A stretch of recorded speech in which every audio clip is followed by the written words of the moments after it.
for youth like us. I would like to heartily welcome our chief guest, Mr. Adarsh Pradhan, sir. Welcome to you, sir, in our program. Namaste.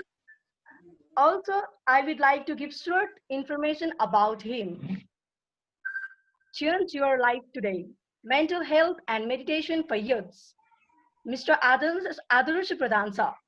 He is a psychologist, Reiki master, natural therapist, and spiritual counselor.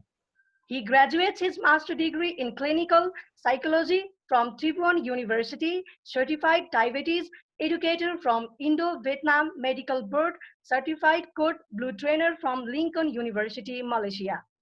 He is region chairperson of Lions Club International 325 B2 Nepal. He is also a founder of Holistic Minds and Celebration Center, Dhapasi, Kathmandu. Mr. Pradhan is also regular writer of Naya Patrika Delhi about health, also founder of Holistic Health Show. So, it's our privilege to have you with us. Now the floor is yours. धन्यवाद म slide share गर्नको लागि अनुमति चाहन्छु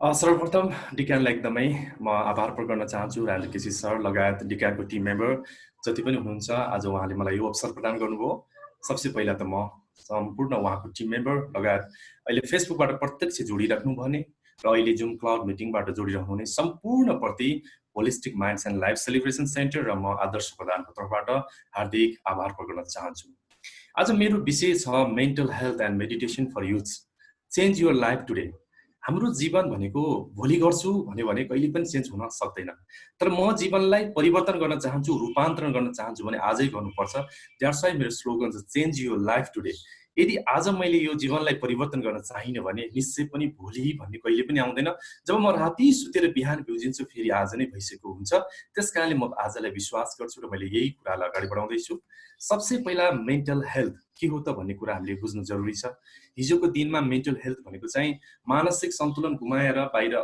तथानाम बोलिरहेको मानसिक सन्तुलन गुमाएर पुरै लडखडाउँदै हिँडिरहेको व्यक्तिलाई चिन्थ्यौं भने अहिले मानसिक स्वास्थ्यको परिभाषा परिवर्तन भएको छ र झन् यो कोरोना कहर र कोरोना सन्तासले त यतिसम्म हामीले मानसिक स्वास्थ्यको सबल पक्ष र यो मानसिक स्वास्थ्य नभए भने के हुँदो रहेछ भन्ने कुराको पनि हामीलाई झकझकाइरहेको छ म संयुक्त राष्ट्र संघले भर्खरै मात्र एउटा विज्ञप्ति निकालेको विज्ञप्तिलाई सम्झन चाहन्छु मानसिक समस्या यति भयावह रूपमा अब आउनेछ जुन कोरोनाको कहरको सन्तासको भन्दा पनि भयावह रूपमा अब आउन सक्नेछ अब कोरोनाले मात्र होइन हामी भित्रको मनोभावना फिलिङ इमोसन र हामी भित्रको यो मानसिक अवस्थालाई हामीले जब पोटेन्शियल रूपमा अथवा यसलाई वास्ता गर्दैनौं तब गम्भीर जोखिम हुन सक्छ भनिरहेको छ र सन् 2020 मा WHO ले मानसिक स्वास्थ्य एचआईभी एड्स क्यान्सर भन्दा पनि असाध्य रोग भन्दा पनि जर्जर रूपमा आउन सक्छ भनेर धेरै अगाडि फोरकास्ट गरेको थियो र यो कोरोनाले गर्दाखेरि ठ्याक्कै यो परिपाटी पनि अहिले मिलिरहेको मलाई लाग्छ त्यसैले WHO ले के भनिरहेछ भने मानसिक स्वास्थ्य भन्न साथ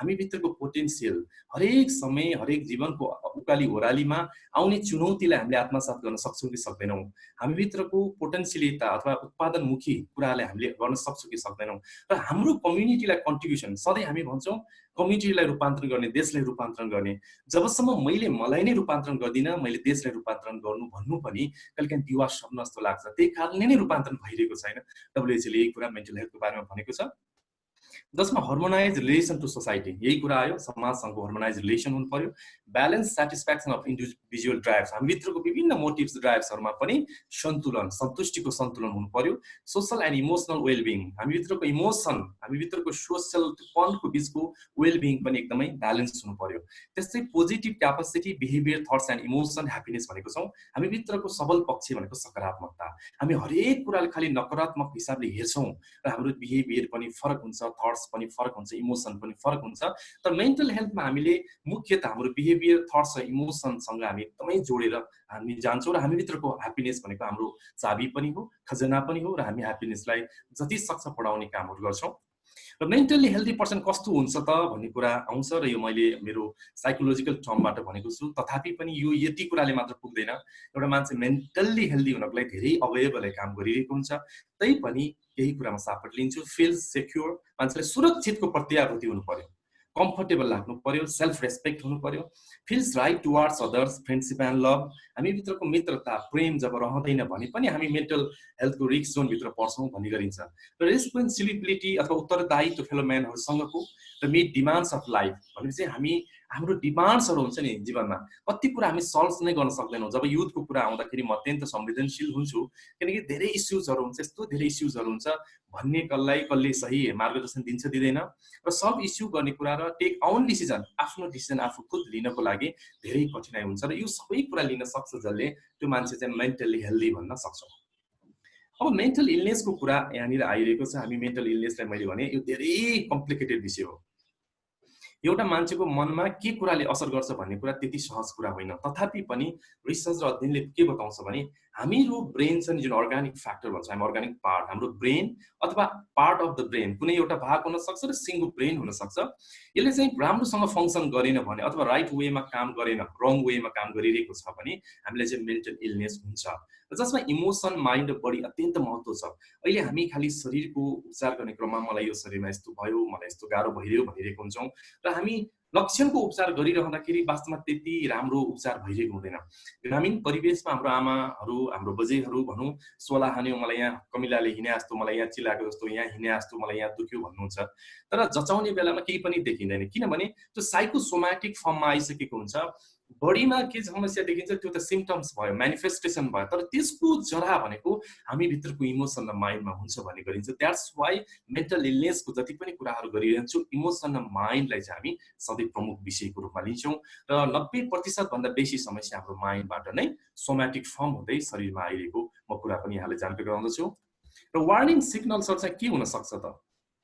हामीले जे कुरा पनि त वार्निङ सिग्नल्स त हुन्छ नि। हामी इभन कोरोनाको विषयमा पनि यस्तो सिग्नल्सहरू आयो भने चाहिँ हामी कोरोनाको संक्रमणभित्र पर्न सक्छौँ, जोखिमभित्र पर्न सक्छौँ भन्ने कुरा हामीलाई लाग्छ। त्यस्तै वार्निङ सिग्नल्स अत्यन्त सहज छ। यो अझ युथहरूले एकदमै विचार गर्नुपर्छ। कन्स्ट्यान्ट ओरी, तपाईँले एकदमै दुःख लागिरहेको छ, ओरीको ह्याबिट बनिरहेको छ। र इन्सोम्निया, जुन निद्राको कुरा, मान्छेलाई अहिले अनिद्रा एकदमै धेरै गाजिएको छ नेपालमा, विशेष त युथहरूलाई पनि छ। र मुड फ्लक्चुएसन, म मुडको विषय अहिले भन्यो भने यो असारे मौसम जस्तै हो मुड। तपाईँको मुड अहिले कस्तो छ? एकछिनमा झरी छ, एकछिनमा फेरि पानी पर्छ, हावा आउँछ। अब मौसम बदलियो भनेर हामीले के छाता ओढ्ने कि पानी पर्दा अथवा रिसाएर बस्ने? भनेपछि हाम्रो जब मुड हाम्रो कहिलेकाहीँ नमिठो होला, मुडमा अलिकति समस्या आउन सक्ला, तर मुडमा समस्या आउन साथ मलाई नै समस्या भएको होइन, मुड र म भन्ने कुरा फरक हो भन्ने कुरा अब हामी दोस्रो च्याप्टरमा हामी मेडिटेसनको केही अभ्यास पनि हामी गर्छौँ। द्याट्स वाइ मुड फ्लक्चुएसनलाई म भन्नु भएन कि मान्छे जब बिहानै उठ्दा उसको मुड सबल छ भने वाउ लाइफ इज ब्युटिफुल भनिन्छ, तर मुड जब डाउन भयो भने ला लाइफ त सकियो भनिन्छ नि। भनेपछि हाम्रो मुडसँग चाहिँ हामीले एसोसिएट हामीलाई गर्यौँ र मुड भनेको फरक कुरा हो भन्ने कुरा पनि हामीले बुझ्न जरुरी छ। र अर्को, अनह्याप्पी विदाउट कज, कुनै पनि कुरा छैन तर तपाईँलाई ह्याप्पिनेस आइरहेको छैन, कुनै कुरै छैन तर पनि तपाईँ दुखी भइराख्नुहुन्छ, अलवेज फियरफुल। कुनै सिचुएसन त हुनु पर्यो नि। फियरफुल पनि हामीले किन हुन्छ त भन्दा माइन्डमा तपाईँले कुनै खतरनाक चिजहरू जब प्रतिक्रिया तपाईँले जान्नुहुन्छ, जस्तै पानी पर्यो, हावाहुरी धेरै आयो, चट्याङ आयो भनेपछि माइन्डले चाहिँ तपाईँले किसिमको फियर सिर्जना गर्छ, स्ट्रेस सिर्जना गर्छ। त्यो कारण किनकि तपाईँ सही ठाउँमा जाओस्, बचोस् भनेर। तर त्यो कुरा केही नै छैन, तपाईँले कुनै बाहिरबाट कुनै प्रतिक्रिया, इन्भाइरोमेन्टबाट त्यस्तो कुरा केही ट्रिगरै गरिरहेको छैन, तर पनि तपाईँले फियरफुल भइरहेको छ, तपाईँलाई डर लागिरहेछ भने तपाईँ चाहिँ मेन्टल हेल्थ अथवा भनौँ मेन्टल इलनेसको रिस्क जोनभित्र पर्नुहुन्छ। अर्को, aches and pain without a physical cause. मैले भने जति पनि शरीरमा दुखाइहरू छन् जसको चाहिँ कारण चाहिँ शारीरिक छैन, तपाईँ जचाउनुहुन्छ त्यहाँ कुनै पनि प्रब्लम छैन, तर पनि दुखिरहेछ भने त्यो पनि तपाईँको मेन्टल इलनेसभित्र पर्छ। म सम्झाउन चाहन्छु गृहिणी आमाहरू, गृहिणी महिलाहरू, बढी जसो उहाँले पेन यता पनि दुख्यो यता पनि दुख्यो भनिराख्नुहुन्छ, तर चेकअप गर्दा केही पनि हुँदैन। त्यो किन भन्दाखेरि हामीभित्र भएको सप्रेसनको कुराले। लुइस हेलाई सम्झन चाहन्छु यतिखेर। लुइस हे एकदमै ठुलो मोटिभेटर पनि हुनुहुन्छ। उहाँले आफ्नो जीवनमा क्यान्सर जस्तो रोगलाई ठिक गरेर आफू अगाडि आउनु भएको छ, सोचाइको कारण अथवा आफ्नो बिहेभियर कुनै औषधिको कारणले होइन। र उहाँले पनि भन्नुभएको छ कि भने यदि तपाईँको चेस्ट पेन छ र फिजिकल फर्ममा तपाईँ हस्पिटल जाँदा केही पनि छैन भने आँखा चिम्लिनुहोस् र हेर्नुहोस्, भुत्लिनुहोस्, कसलाई तपाईँले क्षमा दिन बाँकी छ। कस्तो अचम्मको कुरा है, मुटु दुखिरहेछ त यहाँ क्षमाको कुरा आयो। तर लुइस हे पनि त्यतिकै त भनिरहेको छैन, उसले आफ्नो जीवनमा उतारेका कुरा हुन्। जब तपाईँलाई कुनै शरीरमा पेन हुन्छ, ब्याक पेनको कुरा, कुनै पेन हुन्छ अथवा बेसिकली चेस्ट एरियामा पेन हुन्छ तर त्यो चाहिँ कुनै कोलेस्ट्रोलको होइन, कुनै अथवा मुटुजन्य रोगको होइन, कुनै चाहिँ ब्लड प्रेसरसँग सम्बन्धित छैन भने त्यो पेनलाई उहाँ मजाले भन्नुहुन्छ गोदलिनुहोस्, आँखा बन्द गर्नुहोस् र तपाईँले कसलाई क्षमा दिन बाँकी छ गन्ती गर्दै क्षमा दिन थाल्नुहोस्, तपाईँको पेन तुरुन्त रिलिफ हुन्छ। यो धेरै मेरो आफ्नो पेसेन्टहरूलाई पनि मेरो क्लाइन्टहरूलाई पनि मैले उपयोग गरेको छु र तपाईँहरूले पनि यो कुरालाई हेर्न सक्नुहुन्छ। र अर्को prefer loneliness upset in routine in स्ट्रप भन्छ हामी एक्लोपन हुनु चाहिँ अध्यात्मको हिसाबमा मेडिटेसनको हिसाबमा चाहिँ अत्यन्त राम्रो कुरा हो जब एक्लोपन हुन्छ र हामी आफूभित्र प्रवेश गर्न सक्छौँ। तर यहाँनिर चाहिँ लोनलिनेस जब मान्छेले एक्लोपन फिल हुन्छ, साथ धेरै ग्रुपहरूसँग बसिरहेको पनि आफूलाई एक्लो फिल हुन्छ र आफ्नाहरू नै कोही लाग्दैन कि त्यो सिग्नल चाहिँ सबसे बढी चाहिँ डिप्रेसन एन्जाइटीको यस्तो मेन्टल डिसअर्डरतिर जान्छ। द्याट्स वाइ अहिले जुन जति पनि कुराहरू छन् एक दुई चोटि आउँदैमा यसमा हामी डराउनु पर्दैन, तर फ्रिक्वेन्ट आइरहेछ, कन्स्ट्यान्ट आइरहेछ जसले गर्दा तपाईँको दैनिक जीवनमा असर परेको छ। हामीले एउटै याद गर्नुपर्छ, हाम्रो डेली रुटिनलाई जब यसले खलल पैदा गरेको छ, यसले असर पराइरहेको छ भने बल्ल चाहिँ अब हामी मेन्टल डिसअर्डरभित्र पर्यौँ भन्ने चाहिँ हामीले बुझ्नु जरुरी छ। र अर्को कुरा म यहाँ के बताउँछु भने यङ हुनु, टिनेजर हुनु यो आफैमा एकदमै इजी छैन कहिलेकाहीँ, किनकि यति धेरै प्रेसर हुन्छ, यति धेरै हर्मोनल चेन्जेसहरू हुन्छ, यति धेरै विभिन्न कुराहरू हामीलाई आइरहेको हुन्छ, प्रेसरहरू पनि जस कुनै बेला हामीले डिसिजन गर्न अघि पनि मैले सुरुमा भने socially in college at home while making big life decision कहिलेकाहीँ गर्नुपर्ने हुन्छ। करियरको कुरामा होला, लभको कुरा होला, रिलेसनको कुरामा होला, अथवा स्वास्थ्यकै कुरामा होला, अथवा एजुकेसनकै कुराहरूमा होला।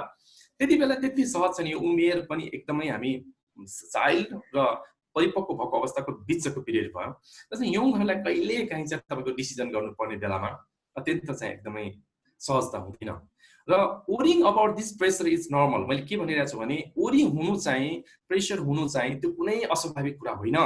मनमा ओरी हुनु रोडमा गाडी चल्नु जस्तै हो, किनकि त्यो ओरी भनेको तपाईँको मनमै आउने कुरा, तर त्यो ओरी चाहिँ फ्रिक्वेन्ट आइरहेको छ जसको कारणले तपाईँले जीवनमा अत्यन्त दुःख महसुस गरिराख्नु भएको छ, होपलेस, वर्थलेस, जसले गर्दा चाहिँ तपाईँलाई जीवनमा कोही छैन मेरो भन्ने जब लाग्छ भने बल्ल तपाईँ मेन्टल हेल्थ प्रब्लममा हुनुहुन्छ। मैले के भन्छु भने स्ट्रेस आफैमा पनि नराम्रो होइन। हामी साइकोलोजीमा यो स्ट्रेस र डिस्ट्रेसको कुरा गर्छौँ। जस्तै तपाईँले धेरै पढ्नुहुन्छ, तपाईँले एकदमै राम्रो इक्जाम दिनको लागि प्रिपरेसन गरिराख्नु भएको होला, म राम्रो पढिनँ भने म फेल हुन्छु भन्ने हिसाबले पनि त तपाईँले स्ट्रेसले त ट्रिगर गर्छ। तर त्यो स्ट्रेस नराम्रो होइन, त्यो तपाईँलाई सफल बुद्धि बनाउनको लागि, तपाईँलाई सफल बनाउनको लागि आउने स्ट्रेस हो। तर त्यो स्ट्रेसलाई तपाईँले दुश्मनको रूपमा हेर्नु जरुरी छैन। यहाँनिर धेरैजनाले चाहिँ तनाव हाम्रो कमन शब्द ग्यास्ट्रिक पछिको कमन शब्द मलाई लाग्छ तनाव। जिन्दगी त तनाव भइसक्यो यार, तनाव साथीहरूमा पनि हामी कमन शब्द छ। तर तनाव भनेको दुश्मन होइन। जब तनावलाई दुश्मन भन्नुभयो भने तपाईँ कहिल्यै पनि सफल हुनुहुन्न, किनकि जीवनको अवयवमा तनाव बिनाको जीवन परिकल्पना नै गर्न सकिँदैन। म भगवान बुद्धलाई सम्झिन चाहन्छु, जीवन नै दुःख छ भनेर अष्टाङ्गिक आर्य सूत्रमा भन्नुभएको छ। मैले पनि त्यति नै भन्नुभएको होइन, किनभने जीवनको प्रतिपल चुनौती छ। आज कोरोना छ, कोरोनापछि सलहको कुरा आएको थियो, अहिले फेरि घरको कलहको कुरा आउला। पछि कहिल्यै पनि समस्या त आइ नै रहेको छ। हामी समस्यालाई समाधान गर्दै जाने हो भने कहिलेसम्म समस्याको समाधान गर्दै जाने। हामी एउटा यस्तो अवस्थामा पनि उठ्न सक्छौँ बियोन्ड माइन्डको कुरा, जहाँ चाहिँ कुनै पनि मेन्टल डिसअर्डरले हामीलाई छुँदैन। त्यसकारण मैले यहाँनिर के भनिरहेको छु, स्ट्रेसलाई हामी साथी बनाउनको लागि, म्यानेज गर्नको लागि तपाईँको विजडम, तपाईँको इन्टेलेक्ट, तपाईँको कन्सियसनेसले थाहा पाउनु पर्यो कि यो स्ट्रेस मेरो सही हो या यो स्ट्रेस मेरो गलत हो। जब तपाईँले स्ट्रेसलाई म्यानेज गर्न सक्नुहुन्छ तथापि धेरै कुराहरू हामी जित्न सक्छौँ। आफूलाई जित्नु जतिको ठुलो अरू कुरा केही पनि होइन र स्ट्रेसलाई हामीले यसरी बुझ्नुपर्ने हुन्छ। अलिकति म फङ्सनको विषयमा पनि कुरा गर्छु। फङ्सनमा हामी 6वटा फङ्सन्सलाई मैले चाहिँ यहाँ अगाडि सारेको छु। हुन त मूलतः धेरै फङ्सन्सहरूले चाहिँ ब्रेनलाई फङ्सन गरिरहेको हुन्छ, तथापि पनि 6वटा मध्ये थिङ्किङ, तपाईँले सोच्ने सकारात्मक विचार र नकारात्मक विचार। अक्सर हामी सकारात्मक विचारले डोमिनेट गरिरहेको छ भने हामीले सकारात्मक विचार आउँछ र नकारात्मक विचारले डोमिनेट गर्दा हामीले नकारात्मक आउँछ। तथापि विचार त सकारात्मक पनि राम्रै छ, नकारात्मक पनि राम्रै छ। मैले उदाहरण के दिन चाहन्छु भने जीवनमा आउने नकारात्मक विचार तपाईँको सेक्युरिटी अलार्महरू हुन्। जस्तो तपाईँ रोडमा गाडी चलाउँदै हुनुहुन्छ र धेरै स्पिड गऱ्यो भने म एक्सिडेन्ट हुन सक्छु भन्ने विचार त नकारात्मक हो नि। तर त्यो विचार नै तपाईँसँग छैन भने तपाईँ 200 को स्पिडमा 400 को स्पिडमा दौडाउनु भयो भने त्यसमा त दुर्घटना 100% हुन सक्ने सम्भावना छ नि त। भनेपछि हामी भित्रको नकारात्मक विचार पनि हामी भित्रको अलार्महरू हुन्, सेक्युरिटी अलार्म, अलर्ट गर्ने कुराहरू हुन्। अब हामी चाहिँ खालि नकारात्मक विचार त आउनै हुन्न थियो, नो, नकारात्मक विचार पनि तपाईँकै साथी हुन्। तर त्यो नकारात्मक विचार चाहिने बेलामा तपाईँले ल्याउनु भएको छ कि छैन भन्ने कुराको विवेक महत्त्व छ। र त्यो कुरा हामीले जान्नुपर्छ। त्यसकारणले सकारात्मक विचार सधैँ आइरहे भने राम्रो कुरा हो, डेफिनेटली हो। तर तपाईँभित्र नकारात्मक विचारको त्यो सिग्नल पनि तपाईँसँग हुनु पर्यो, त्यो सिस्टम पनि तपाईँसँग हुनु पर्यो, जसको कारणले सधैँ सकारात्मकै सकारात्मक जुन मेन्टल डिसअर्डरको एउटा म्यानियाको चरणको कुरा छ। म्यानियाको क्लाइन्टहरू अत्यन्त संसारै जित्न सक्छु म, हरेक कुरामा पोजिटिभ जस्तो छ, तर त्यो यति असम्भावित कुराहरूमा पनि उहाँले के गर्छ, म सक्छु भन्छ। आखिर सकारात्मक विचार पनि त्यहाँनिर त घातक भयो नि, म देशै किनिदिन्छु, म जे पनि गरिदिन्छु, म यहाँबाट हाम फाल्न सक्छु। त्यसकारणले गर्दा मैले यहाँनिर के भन्छु भने सकारात्मक र नकारात्मक आफैमा नराम्रो होइन, तपाईँले कुन विचारलाई कतिखेर तपाईँले ल्याउनुहुन्छ भन्ने प्रमुख कुरा छ। र जस्तो कुरा तपाईँले चिन्तन गर्नुहुन्छ, म खप्तर बाबालाई सम्झन चाहन्छु, साइन्स अफ थटमा भन्नुभएको छ, तपाईँले सोच्ने हरेक विचारले तपाईँलाई तपाईँको व्यक्तित्व निर्माण गरिरहेको हुन्छ। त्यो कुरा पुरानै भइ छाड्छ, त्यसकारणले खबरदार तपाईँले सोच्नु अगाडि याद गर्नुहोस् भन्ने कुरा त्यो फरक कुरा हो। फेरि त्यसकारण हामीभित्र हुने सिस्टम फरक हो, तपाईँले पर्सिभ गर्ने कुरा फरक हो। म अहिले पर्सेप्सनको चरणमा भन्दैछु। पर्सेप्सनको विषयमा त हामीले घन्टौँ बोल्न सक्छौँ, हामी धेरै पर्सेप्सनमा गाजिरहेको छौँ। अहिले पर्सेप्सन बिलिभको कारणले गर्दा हामी आफै नै भिक्टिम छौँ। अहिले धेरै रिसर्चहरू भएको छ, हाम्रो पर्सेप्सन जस्तो छ त्यसले तपाईँको इम्युनिटीलाई प्रभावित गरेको छ। कोरोनाकै कुरा अलिकति जोडौँ।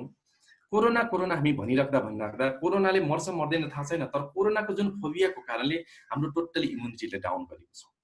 तपाईँ धेरै स्ट्रेसफुल हुनुभयो, तपाईँ चाहिँ रिल्याक्स हुन सक्नु भएन भने पनि तपाईँको इम्युनिटी डाउन भयो। तर अहिले कोरोनाको एउटै औषधि त इम्युनिटी हो नि त। भने हामी कोरोनाले सोचिराख्दा, कोरोनाले बार सोचिराख्दा तपाईँको कोरोनाप्रतिको इमेज तपाईँको अवचेतन मनमा जान्छ। हुन त अहिले हामी सबकन्सियस माइन्डको बारेमा हल्का कुराहरू गरौँला। भनेपछि पर्सेप्सनको उदाहरणमा मैले सधैँ के भन्ने गर्छु भने बिरालोले बाटो काट्दाखेरि ब्याड लक हुन्छ अरे।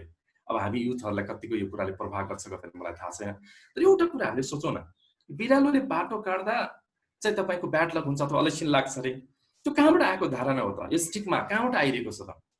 समाजमा अथवा बुवा आमाले कसैले भन्यो, तर हामीले किन मानिरहेको छौँ त? तपाईँ बिरालो कतै यात्रा गरिरहेको थियो, तपाईँ कतै यात्रा गर्नु अगाडिको संयोग त हो, पेटसँग तपाईँको भेट भयो। तर बिरालोले बाटो काट्दा तपाईँले नराम्रो हुन्छ भन्ने कुराको पर्सेप्सन बिलिभ कहाँबाट हामीले लिएको छौँ? कहीँबाट त इन्फर्मेसन रिसिभ गर्यौँ होला नि त। तर किन हामीले लजिकले सोचेनौँ? एउटा एनिमल हिँडिरहेको छ, तपाईँ पनि हिँडिराख्नु भएको छ, बाटोमा जम्का भेट भयो, के फरक पर्यो त? यदि त्यो कुरा कुनै फरेनर जसलाई थाहा छैन भने उसलाई केही फरक पर्छ पर्दैन। फेरि हामी कति निर्दयी पनि छौँ भने अगाडि चाहिँ एउटा मान्छेले बाटो काटोस् रे के, एउटा ट्रोल मैले फेसबुकमा देखिरहेको थिएँ, 1 किलोमिटरसम्म नै गाडी जाम भइरहेछ, किन भन्दा त बिरालोले बाटो काटेको रहेछ, को जाला पहिलो भनेर। भनेपछि पर्सेप्सन कस्तो डरलाग्दो रहेछ त, त्यसले पुरा पनि गर्छ। फेरि हेर्नुहोस् है, जस्तो कुरा तपाईँले रिपिट गर्नुहुन्छ बार बार विथ फिलिङ, तपाईँको अवचेतन मनमा त्यसले गहिराइमा सिटको काम गर्छ। त्यसले भोलि फैलिँदै गयो, त्यो रुख फर्कियो भने, फक्रियो भने त्यसले धेरै असर गर्छ। म यहाँनिर एउटा पर्सेप्सनको उदाहरण दिन्छु, चुरोटको कुरा। युथहरूलाई मनपर्ने अथवा कमन कुरा हो चुरोट। हामी कुनै बेला लहैलहीमा खायौँ होला, कुनै बेला हामी रहरले खायौँ होला, स्ट्रेस पर्यो भनेर खायौँ होला, तर जुन चुरोट खानुभयो कन्सियसली तपाईँले दोहोऱ्याउँदै जानुभयो, 10 खिल्ली दिनमा खानुहुन्छ भने महिनामा 300 खिल्ली खानुहुन्छ, 300 खिल्ली खाँदा जुन फिलिङ विथ रिपिटेसन गर्नुभयो त्यसले सबकन्सियसमा गएर एक किसिमको सिड रोप्यो। अब smoking is injurious to the health, थाहा छ, म साइन्सको टिचर हुँ, डक्टर हुँ, तर मैले लुकीलुकी चुरोट खाइरहेको हुन्छु भाइ। किन? म जब चुरोट खान्न, मलाई थाहा छ खानुहुन्न क्यान्सर हुन्छ, तर म जब चुरोट खान खोज्दिनँ मेरो हातहरू काम्न थाल्छ, म भित्रबाट आत्तिन थाल्छु, मेरो शरीरको हर्मोनदेखि शरीरको अङ्ग अङ्गले त्यो चुरोटको स्वाद माग्न चाहन्छ। अब म चुरोटको सिम्टम्सलाई जति पनि मैले लजिक लगाएर मैले रिसर्च देखाउँला तपाईँले चुरोटले यति यति हानि गर्छ भन्ने कुरा अवचेतन मनले मान्ने नै वाला छैन, किनभने कन्सियस माइन्डको तुलनामा 50 लाख गुणाभन्दा बेसी अवचेतन मन पावरफुल छ। भनेपछि एउटा पर्सेप्सन, एउटा इमेजले हामीले रिसिभ गर्दा गर्दा दोहोऱ्याउँदा जसरी हामी चुरोट पनि मन्त्र बन्न पुग्यो, चुरोटलाई छाड्नलाई अब के गर्नु पर्यो? अवचेतन मनबाट त्यो प्रोग्रामलाई डिलिट गर्नु पर्यो। त्यस्तै हामी धेरै खालको बानीहरू हामीभित्रको होला, आदतहरू, चाहे राम्रो होला चाहे नराम्रो होला, यहाँले बुझ्नुपर्ने कुरा के हो भने जे कुरा विथ फिलिङ्स दोहोऱ्याउनु हुन्छ त्यही कुराले तपाईँको अवचेतन मनमा जरा गाड्छ, त्यो नै तपाईँको भोलिको दिन रियालिटी हुन थाल्छ। जसरी एउटा चुरोटलाई तपाईँ छाड्न सक्नुहुन्न, चुरोटलाई 1-2 दिन खानेले छाड्न सक्छ, तर वर्षौं खानेले छाड्न सक्दैन। किन भन्दा त्यो चाहिँ के हुन्छ भने रिपिटेसन हुन्छ। अब किन भन्छ बार बार त्यो कुराले हामीले दोहोऱ्यायौँ। त्यसकारण मैले यहाँ पर्सेप्सनको कुरा यहाँनिर गरेँ। पर्सेप्सनलाई मात्र हामीले परिवर्तन गर्न सक्यौँ भने सिङ्गो जीवन बदलिन्छ। Change your life today. अहिले हामी केही पर्सेप्सनको अभ्यासहरू पनि गर्छौँ। इमोसनको कुरामा छु अहिले म। इमोसन, हामी भित्रको भावना, इमोसन अत्यन्त यो पनि डेप्थ कुरा हो जसले हामीलाई अत्यन्त प्रभावित बनाउँछ। हामीले कस्तो इमोसनलाई रिसिभ गरिरहेको छौँ अथवा ममा कस्तो इमोसन चलिरहेको छ, आइदर नेगेटिभ अथवा पोजिटिभ, यसलाई पनि हामीले विचार गर्नुपर्छ, जसको कारणले हाम्रो ब्रेनले प्रपर फङ्सन गर्न सक्दैन। सिग्नलिङको कुरा हामीलाई थाहा छ, ट्राफिक लाइटको कुरा अथवा एरोप्लेनको सिग्नलको कुरा, एउटा सानो सिग्नलिङ सिस्टम रङ भयो भने ठुलो ठुलो दुर्घटना निम्तिन सक्छ। त्यसरी ब्रेनसँग शरीरको सिग्नलिङ च्यानल र मनसँगको सिग्नलिङ च्यानल पनि फरक पर्यो भने, त्यहाँ सिस्टम हार्मोनाइज भएन भने त्यसमा पनि असर पर्यो। अब अर्को पाटो फिजिकल, हामीहरू देखिने पाटो त फिजिकल हो नि त, हामी माइन्डलाई देख्दैनौँ, इमोसनलाई देख्दैनौँ, तर हामी डक्टरका जान्छौँ, मलाई यो समस्या भयो, उहाँले के गर्नुहुन्छ, लक्षणको आधारमा उपचार गर्नुहुन्छ। किन लक्षणको आधारमा? तपाईँले देखेको सिम्पटम्सको आधारमा, जस्तो मलाई टाउको दुख्यो सिटामोल, मलाई ग्यास्ट्रिक हो डाइजेन ओमिप्राजोल, के होला? तर तपाईँले किन डाइजेन खानु, तपाईँले किन ग्यास्ट्रिक भइरहेको छ, तपाईँले किन ज्वरो आइरहेको छ, त्यसको रुट कज भनेको हाम्रो माइन्ड अथवा इमोसनमा हुन सक्छ।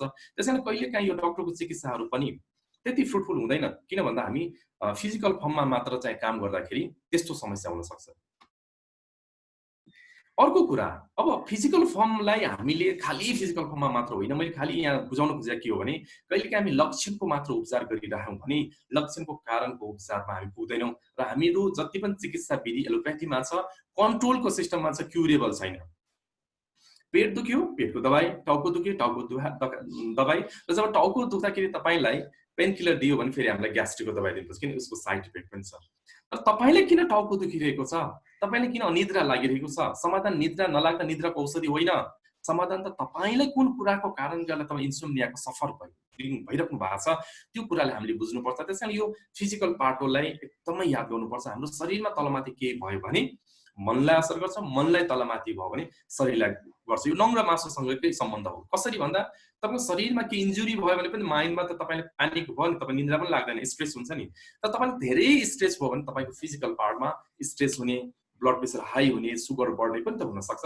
द्याट्स वाइ फिजिकल र माइन्ड भन्ने कुरा चाहिँ एकदमै नङ र मासु भन्दा पनि नजिकको सम्बन्ध छ।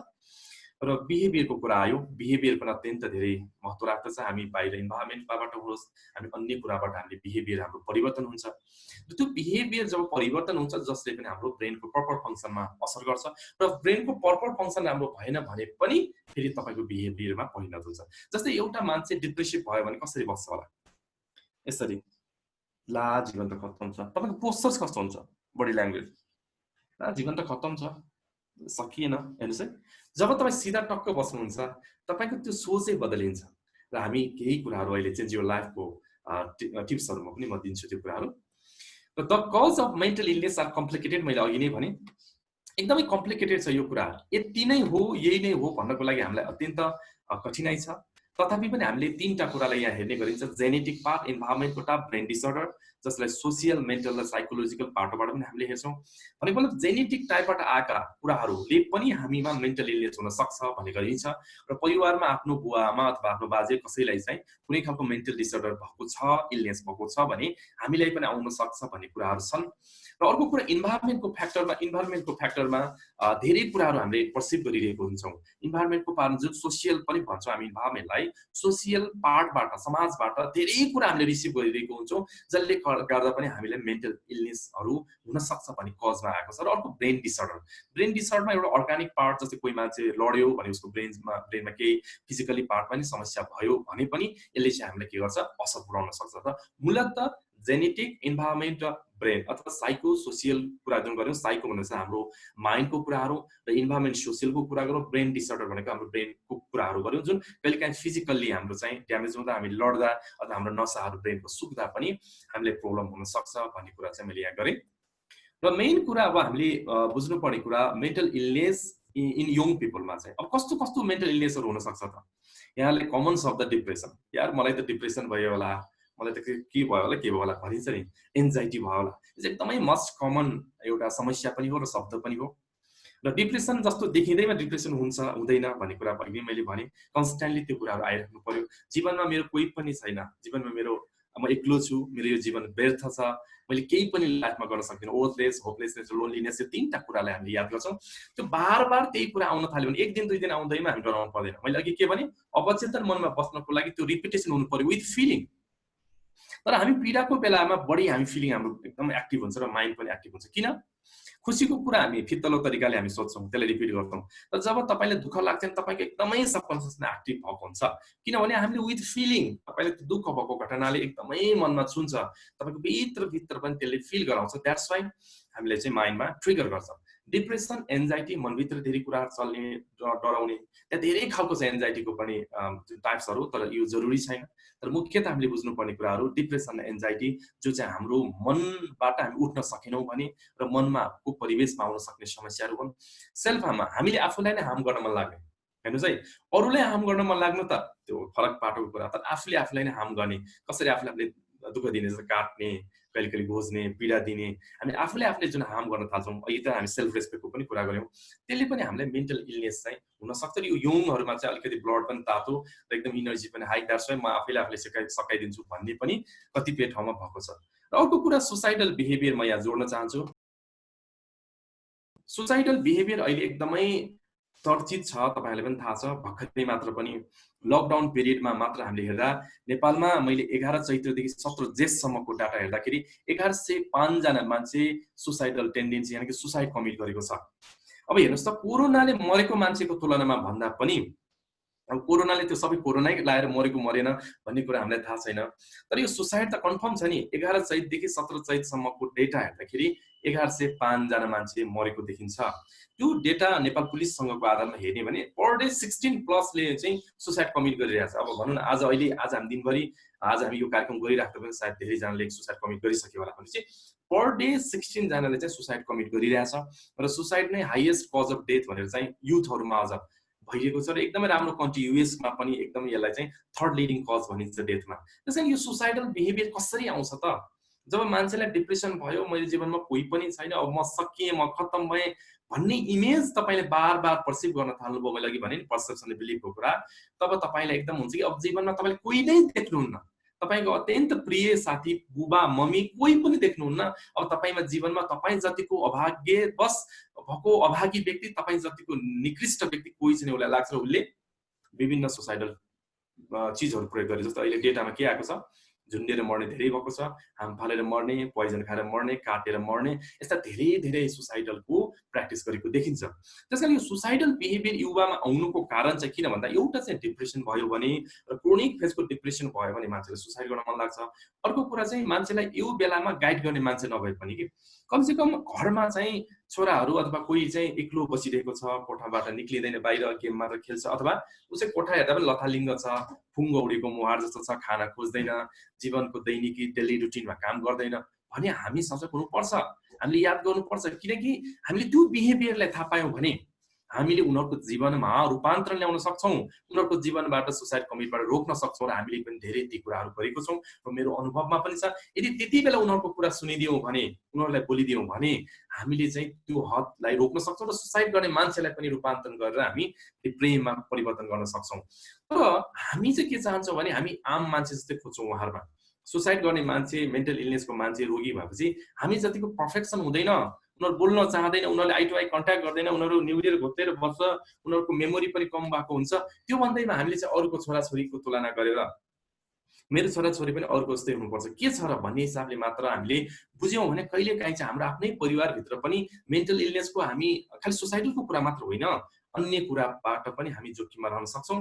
र हामी आफू त नाम चलेको व्यक्ति, सभ्य व्यक्ति, मेरो छोराछोरीलाई भएको यो कुराले कसरी सेयर गर्न सक्छौँ, अरूले थाहा पायो भने के होला, यस्तो कुरा नसोचौँ र यसले गम्भीर दुर्घटना निम्त्याउन सक्छ। त्यस कारणले गर्दा कमसे कम युथहरूसँग प्यारेन्ट्सले पनि टाइम दिउँ र युथले पनि प्यारेन्ट्सहरूसँग पनि टाइम दिउँ। किनकि यो एक बिचमा चाहिँ ग्याप भयो भने, मान्छेसँग चाहिँ कम्युनिकेसन टुट्यो भने, अपनत्व भएन भने पनि एक किसिमको चाहिँ हामीलाई यो मेन्टल इलनेसहरू लाग्ने, आफ्नो कुरा सेयर गर्नको लागि अरू खोज्नु पर्ने जस्तो कुराहरू हुनसक्छ। र मैले मूलतः मेन्टल इलनेस इन यङ पिपलको कुरामा चाहिँ मैले यस्तो भने, र यङहरू झट्ट डिसिजन गर्ने, एक किसिमको आफूमा तातो रगत पनि, इनर्जी पनि लेभल हाई, अब किन सक्दिनँ त, म सबै सक्छु नि त भन्ने हिसाबले कहिले काहीँ त्यो डिसिजनहरू रङ हुन सक्छ। स्मार्ट त हो, त्यो डिसिजन गर्नु पनि सक्नुपर्छ, डिप्रेसन भएको मान्छेले गर्न सक्दैन, मैले अघि भने, तथापि पनि कहिले काहीँ त्यस्तो डिसिजनहरू रङ हुन्छ र जसले गर्दा जीवनभरि हामी पछुताउनु पर्ने हुन्छ। त्यसैले मेन्टल इलनेस इन यङ पिपलको बारेमा मैले यति नै भने, र यो बाहेक पनि धेरै कुराहरू असर गर्न सक्छ। अब ट्रिटमेन्टको कुराहरूमा जाउँ। ट्रिटमेन्ट चाहिँ अहिले दुईटा कुरा छ, साइकियाट्रिक कन्सल्टेसन र साइकोलोजिस्टहरू जस्तै हामीसँग। हामी औषधिबाट होइन, हामी काउन्सिलिङबाट, हामी चाहिँ सिम्पटम्सबाट होइन। कोही मान्छेलाई मलाई दुःख लाग्यो भन्दैमा हामी आँटिदैनौँ, त्यो सिम्पटम्समा हामीले याद गर्दै हामी त्यो सिम्पटम्सको रिजनलाई खोज्दै जान्छौँ। त्यो रुटमा जब हामी ट्रिटमेन्ट गर्छौँ, त्यो काउन्सिलिङ गर्छौँ, तब चाहिँ समस्या चाहिँ सकियो। तर साइकेट्रिक कन्सल्टेसन डक्टरहरूले पनि हेर्नुहुन्छ, उहाँहरू पनि हाम्रो लागि जरुरी छ। कति व्यक्तिहरू डेली लाइफमा अगाडि बढ्नै सक्दैन, मर्न मन लागिरहेछ, छिनछिनमा केही सोच्न सकेन भने कहिलेकाहीँ मेडिकेसनको जरुरी पनि हुनसक्छ।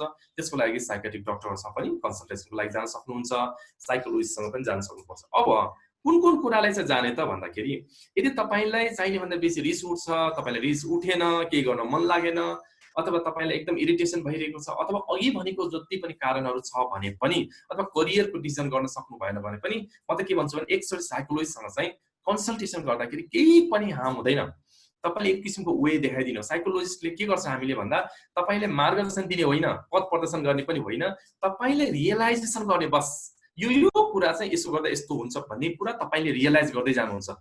क्याटालिटिक एजेन्ट जस्तो कि उहाँको अगाडि बसेपछि तपाईँले यो कुरा चाहिँ यस्तो हो भनेर रिकमेन्डेसन भन्दा पनि तपाईँले चाहिँ रियलाइजेसन गराउने कामहरू गर्छ। त्यस कारणले साइकेट्रिक डक्टरसँगको र साइकोलोजिस्टको उपचार विधि नै फरक छ। हामी एउटा क्लाइन्टसँग हामी घन्टौँ बस्छौँ, उहाँको हिस्ट्री लिन्छौँ, उहाँको जेसो पोस्चर्स हेर्छौँ, स्टेट अफ द माइन्ड हेर्छौँ, सबै हेर्छौँ। भने साइकेट्रिक डक्टरहरू नराम्रो भन्न खोजे होइन, उहाँले चाहिँ प्रेस्क्रिप्सन दिनुहुन्छ, के भयो टाउको दुख्यो, ओके, निन्दा लागेन, ओके भनेर 5 मिनटमा गर्नुभन्दा एउटा साइकोलोजिस्टसँग बस्यो भने चाहिँ एकदमै मनको कुरा सेयर गर्दा पनि कति मान्छेलाई चाहिँ त्यो औषधि नै खानु नपर्ने हुनसक्छ। किनकि जब सेयर गर्छौँ नि, डियर टु सेयर भन्छौँ नि हामी, सेयर गर्न थालेपछि केही न केही मनमा हल्का हुन्छ। र म त के भन्छु भने युजरलाई त्यस्तो सेयर गर्न मिल्ने, साँच्चीकै आफूले नै आफ्नो कुरालाई निष्पिक्री भन्न सक्ने ती मान्छेहरू पनि बनाउनु जरुरी छ, जसलाई चाहिँ तपाईँ निष्पिक्री आफ्नो बारेमा आफ्नो तितो कुरा, नमिठो कुरा पनि यहाँले राख्न सक्नुहोस्। र अर्को अब काउन्सिलिङको कुरा गरे, हामीले गर्ने काउन्सिलिङ हो, साइकेट्रिक डक्टरले पनि काउन्सिलिङ नै गर्नुहुन्छ। तथापि पनि हाम्रो बेस्ट नै काउन्सिलिङसँग रिलेटेड भएको भएर हामी धेरै नै यसमा महत्त्व दिन्छौँ। साइकोथेरापिजहरू छन् विभिन्न खालको, जस्तै cognitive behaviour therapy, exposure therapy, धेरै थेरापिजहरू छन् जुन थेरापीले चाहिँ हामीले बिना ड्रग्स नै, बिना मेडिकेसन, बिना पिल्स नै हामी नर्मलाइज गराउन मद्दत गर्छौँ। साइकोएनालाइसिस, विभिन्न साइकोएनालाइसिस हुन्छ, तपाईँको ड्रिम एनालाइसिसको कुरा होलान्, अरू धेरै कुराहरूको एनालाइसिस गर्ने टेक्निक्सहरू, विधिहरू छन्। त्यसको आधारमा चाहिँ तपाईँ मेन्टल हेल्थको अथवा भनौँ मेन्टल डिसअर्डरको रिस्क जोनमा छ कि छैन भन्ने कुरा हामीले हेर्छौँ। र टेस्टहरू गर्ने विधिहरू छन्, धेरै त्यस्ता स्ट्यान्डर्डाइज भएको test, American psychological association, American psychiatric एसोसिएसनबाट भ्यालिड भएको टेस्टहरू पनि छन्, जसको बाट चाहिँ हामीले हेर्छौँ तपाईँहरूको चाहिँ कस्तो छ मानसिक अवस्था भन्ने कुरा। डक्टरले फिजिकल एक्जामिनेसन पनि गर्नुहुन्छ, किनकि शारीरिक तलबाट पनि कति कुराहरू हेर्नुपर्ने हुन्छ। यो चाहिँ मैले ट्रिटमेन्टको बेसको कुरा भने। तर पनि यति भनिराख्दा पनि यदि हामीले कसैलाई माया दियौँ भने, कसैको कुरा सुनिदियौँ भने यो ट्रिटमेन्टहरू कहिलेकाहीँ नचाहिन पनि सक्छ। हामी सामाजिक प्राणी हौँ, हामीले पैसा पद प्रतिष्ठा मात्र भएर नपुग्दो रहेछ, हामीलाई माया पनि चाहिँदो रहेछ कि।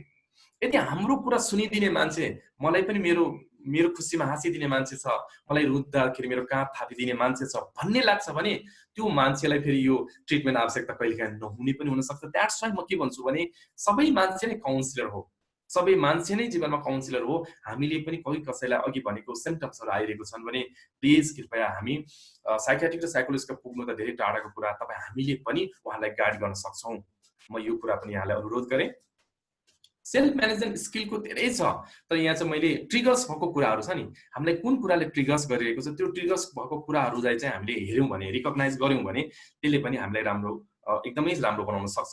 जस्तै मैले भने कुनै कुरा बार रिपिटेसन गर्यो, कुन कुरा मैले रिपिटेसन गरेको छु त्यसले गर्दा म दुःखी भइरहेको छु भन्ने कुरा थाहा भयो, तपाईँ कुनै घटना पेनफुल मेमोरिजले ट्रिगर गर्यो, जस्तै तपाईँलाई केही त्यस्तो इभेन्ट भयो, लभको ट्रेजेडीको होला, अथवा इक्जाममा फेल भएको होला, अथवा धेरै कुराहरू जसले हामीले अभिभावकले सेयर गर्न सकेको हुँदैनौँ, अरूलाई सेयर गर्न सकेको हुँदैन, त्यस्तो खालको ट्रिगरको कुराहरूले पनि हामीले दुःखी बनाउँदछ, मेन्टल हेल्थमा हामीलाई असर पुऱ्याउँछ।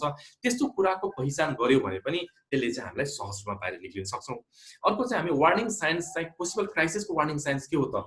अघि मैले भने तपाईँलाई एकदमै दुःख लागिराख्ने, छिनछिनमा चिन्ता लाग्ने, इरिटेसन लाग्ने, खान मन नलाग्ने, झोक्राएर बस्न मन लाग्ने, अथवा मेरो जीवनमा कोही छैन, यस्ता जुन कुराहरू छन्, यो जति पनि कुराले पनि हामीलाई चाहिँ वार्निङ साइन्सको रूपमा हामी काम गर्न सक्छौँ। अब identify if any particular action can prevent a crisis development, जुन हामीले आइडेन्टिफाई गर्न सक्छौँ तपाईँले गर्ने एक्सन्सहरू पनि। मैले के भने बिहेभियरमा पनि तपाईँको त्यो कुरा देखिरहेको छ। तपाईँको फेसमा किसिमको चार्म छैन, आई टु आई कन्ट्याक्ट गरिराख्नु भएको छैन, तपाईँको बस्ने पोस्चर्सहरू बडी ल्याङ्ग्वेज यसरी बसिराख्नु भएको छ, हामी यसरी खुम्सेर बसिरहेको छौँ भने पनि त्यो बिहेभियर र बडी ल्याङ्ग्वेज एक्सनको माध्यमबाट पनि तपाईँलाई धेरै कुराहरू जानकारी दिइरहेको हुन्छ। त्यसले गर्दा चाहिँ हामीलाई क्राइसिस डेभलपमेन्ट हुनलाई दिँदैन। अर्को कुरा चाहिँ हामीले कोपिङ स्ट्राटेजिजहरू, जुन हामीले जीवनमा कोपिङ गर्न सकेन भने नै हामीले प्रब्लम हुने हो नि त। तर यहाँ चाहिँ मैले भनेको तपाईँले रिस उठिरहेको छ अनि कोप गर्नुपर्छ भनेर दबाउने होइन।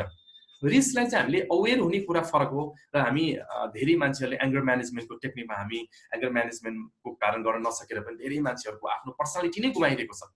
अफिसमा हार्मोनाइजेसन छैन, बुवा आमासँग बोल्दाखेरि एउटा तमिज छैन भन्छौँ नि हामी, अनुशासन छैन, एङ्गरको कारणले गर्दा हो। त्यो ऊर्जाले व्यवस्थापन गर्नलाई पनि विभिन्न टेक्निकहरू छन् कि त्यो ऊर्जाले चाहिँ हामी कि त त्यो रिस उठ्यो, तपाईँले रिस उठेपछि कसैलाई गाली गर्नुभयो भने पनि त्यो तपाईँको नकारात्मक ऊर्जा उसलाई गयो र तपाईँले त्यसलाई दबाइराख्नुभयो भने त झन् तपाईँको गम्भीर रोग लाग्ने भयो। फेरि अनि के गर्ने त त्यस्तो बेलामा भन्दा तपाईँ अवेर हुने, जाग्ने, अवेरनेस, जहाँ जागिन्छ त्यही सम्पूर्ण कुराको समाधान रहेछ। भगवान बुद्धले भनेको कुरा यहाँनिर याद आइरहेको छ दुःखमुक्तिको उपायमा के छ, तपाईँ जाग्नु पर्यो नि त। हामी कि त भाग्छौँ कि त भोग्छौँ, कि तपाईँ आफै भिक्टिम हुनुहुन्छ कि अरूलाई भिक्टिम बनाउनुहुन्छ, कि त तपाईँ त्यो सिचुएसनबाट बाहिर भाग्नुहुन्छ। तर म त्यही सिचुएसन बिचमा जब म उठ्न सक्छु, जब म निष्क्रिय हाँस्न सक्छु, तपाईँलाई रिस उठ्यो, तपाईँ यति छिटो तपाईँ एट्याच हुनुहुन्छ कि तपाईँ रिस उठेपछि कि त बोलिहाल्नुहुन्छ कि त हानिहाल्नुहुन्छ। जब त्यो काम इभेन्ट सकिसक्छ तपाईँलाई के हात लाग्छ? पश्चाताप। तर मलाई रिस उठिरहेको छ, मेरो अब हात जाँदैछ है भन्ने कुरा मात्र तपाईँ अवेर हुनुभयो भने पनि तपाईँले त्यसलाई ट्रान्सफर्म गर्न सक्नुहुन्छ। अहिले हामी मेडिटेसनमा त्यो कुरा चर्चा गर्नेछौँ। त्यस्तै हाम्रो सपोर्ट लाइक लोकल ग्रुप्सहरू होला, विभिन्न अर्गनाइजेसनहरू होला, सपोर्ट सिस्टमहरूको कुरालाई पनि हामीले जोड्न सक्छौँ। त्यस्तै हामीले स्ट्राटेजी मेन्टली हेल्दी लाइफ हुनको लागि कोपिङ स्ट्राटेजीहरू के हुन सक्छन् त भन्ने कुरा पनि हामीले अपनाउन सक्छौँ। र अब म मेन्टल हेल्थ आज नै हामी राम्रो बनाउनलाई के गर्न सकिन्छ सामान्य टिप्सहरू म तपाईँलाई दिन चाहन्छु, अहिले नै गर्न सक्ने। Get plenty of sleep. हामी राम्रोसँग सुतेनौँ भने पनि हामीलाई ऊर्जा शरीरलाई परिपूर्ति हुँदैन। शरीरलाई ऊर्जा प्रकृति हुने भनेको रिल्याक्स भएर हो। तपाईँ आनन्द मान्दा पनि ऊर्जा आउँछ, तपाईँले राम्रो खानपान गर्दा पनि ऊर्जा आउँछ, तर निद्राको जतिको ऊर्जा कहीँबाट पनि आउँदैन। हामी अहिले युथहरू बढी जस्तो के छ, अनलाइन गेमिङहरू, पब्जीहरू जस्तो यस्ता विभिन्न गेमहरूमा हामी मग्न छौँ। जब तपाईँ टाइममा राति 12-1 बजे 2 बजेसम्म हामी सुत्दैनौँ अनि बिहान हामी 8-9 बजेसम्म उठ्दैनौँ। राति ढिलो सुत्ने, बिहान ढिलो उठ्ने बानीले हाम्रो एउटा रुटिनलाई नै बिगारेको छ। कहिलेकाहीँ यो यति धेरै ठुलो समस्याको रूपमा आउँछ, पर्सनालिटी डिसअर्डरको रूपमा आउँछ। उपचारै गर्नुपर्ने, औषधि नै खानुपर्ने पनि धेरै भएको केसहरू छ। त्यसैले यो अभिभावकले पनि यो कुरालाई एकदम याद गर्नुपर्छ। किन चाहिँ बच्चाहरू अथवा युथ अथवा आफ्नो छोराछोरीहरू गेममा गइरहेछन्? कि हामीले समय नदिएर हो? अधिकांश बुवा आमा एकदमै ठुला हुनुहुन्छन्, उहाँहरू एकदमै नेतृत्वको तहमा हुनुहुन्छ, तर आफ्नो बालबच्चालाई समय नै दिनु भएको छैन।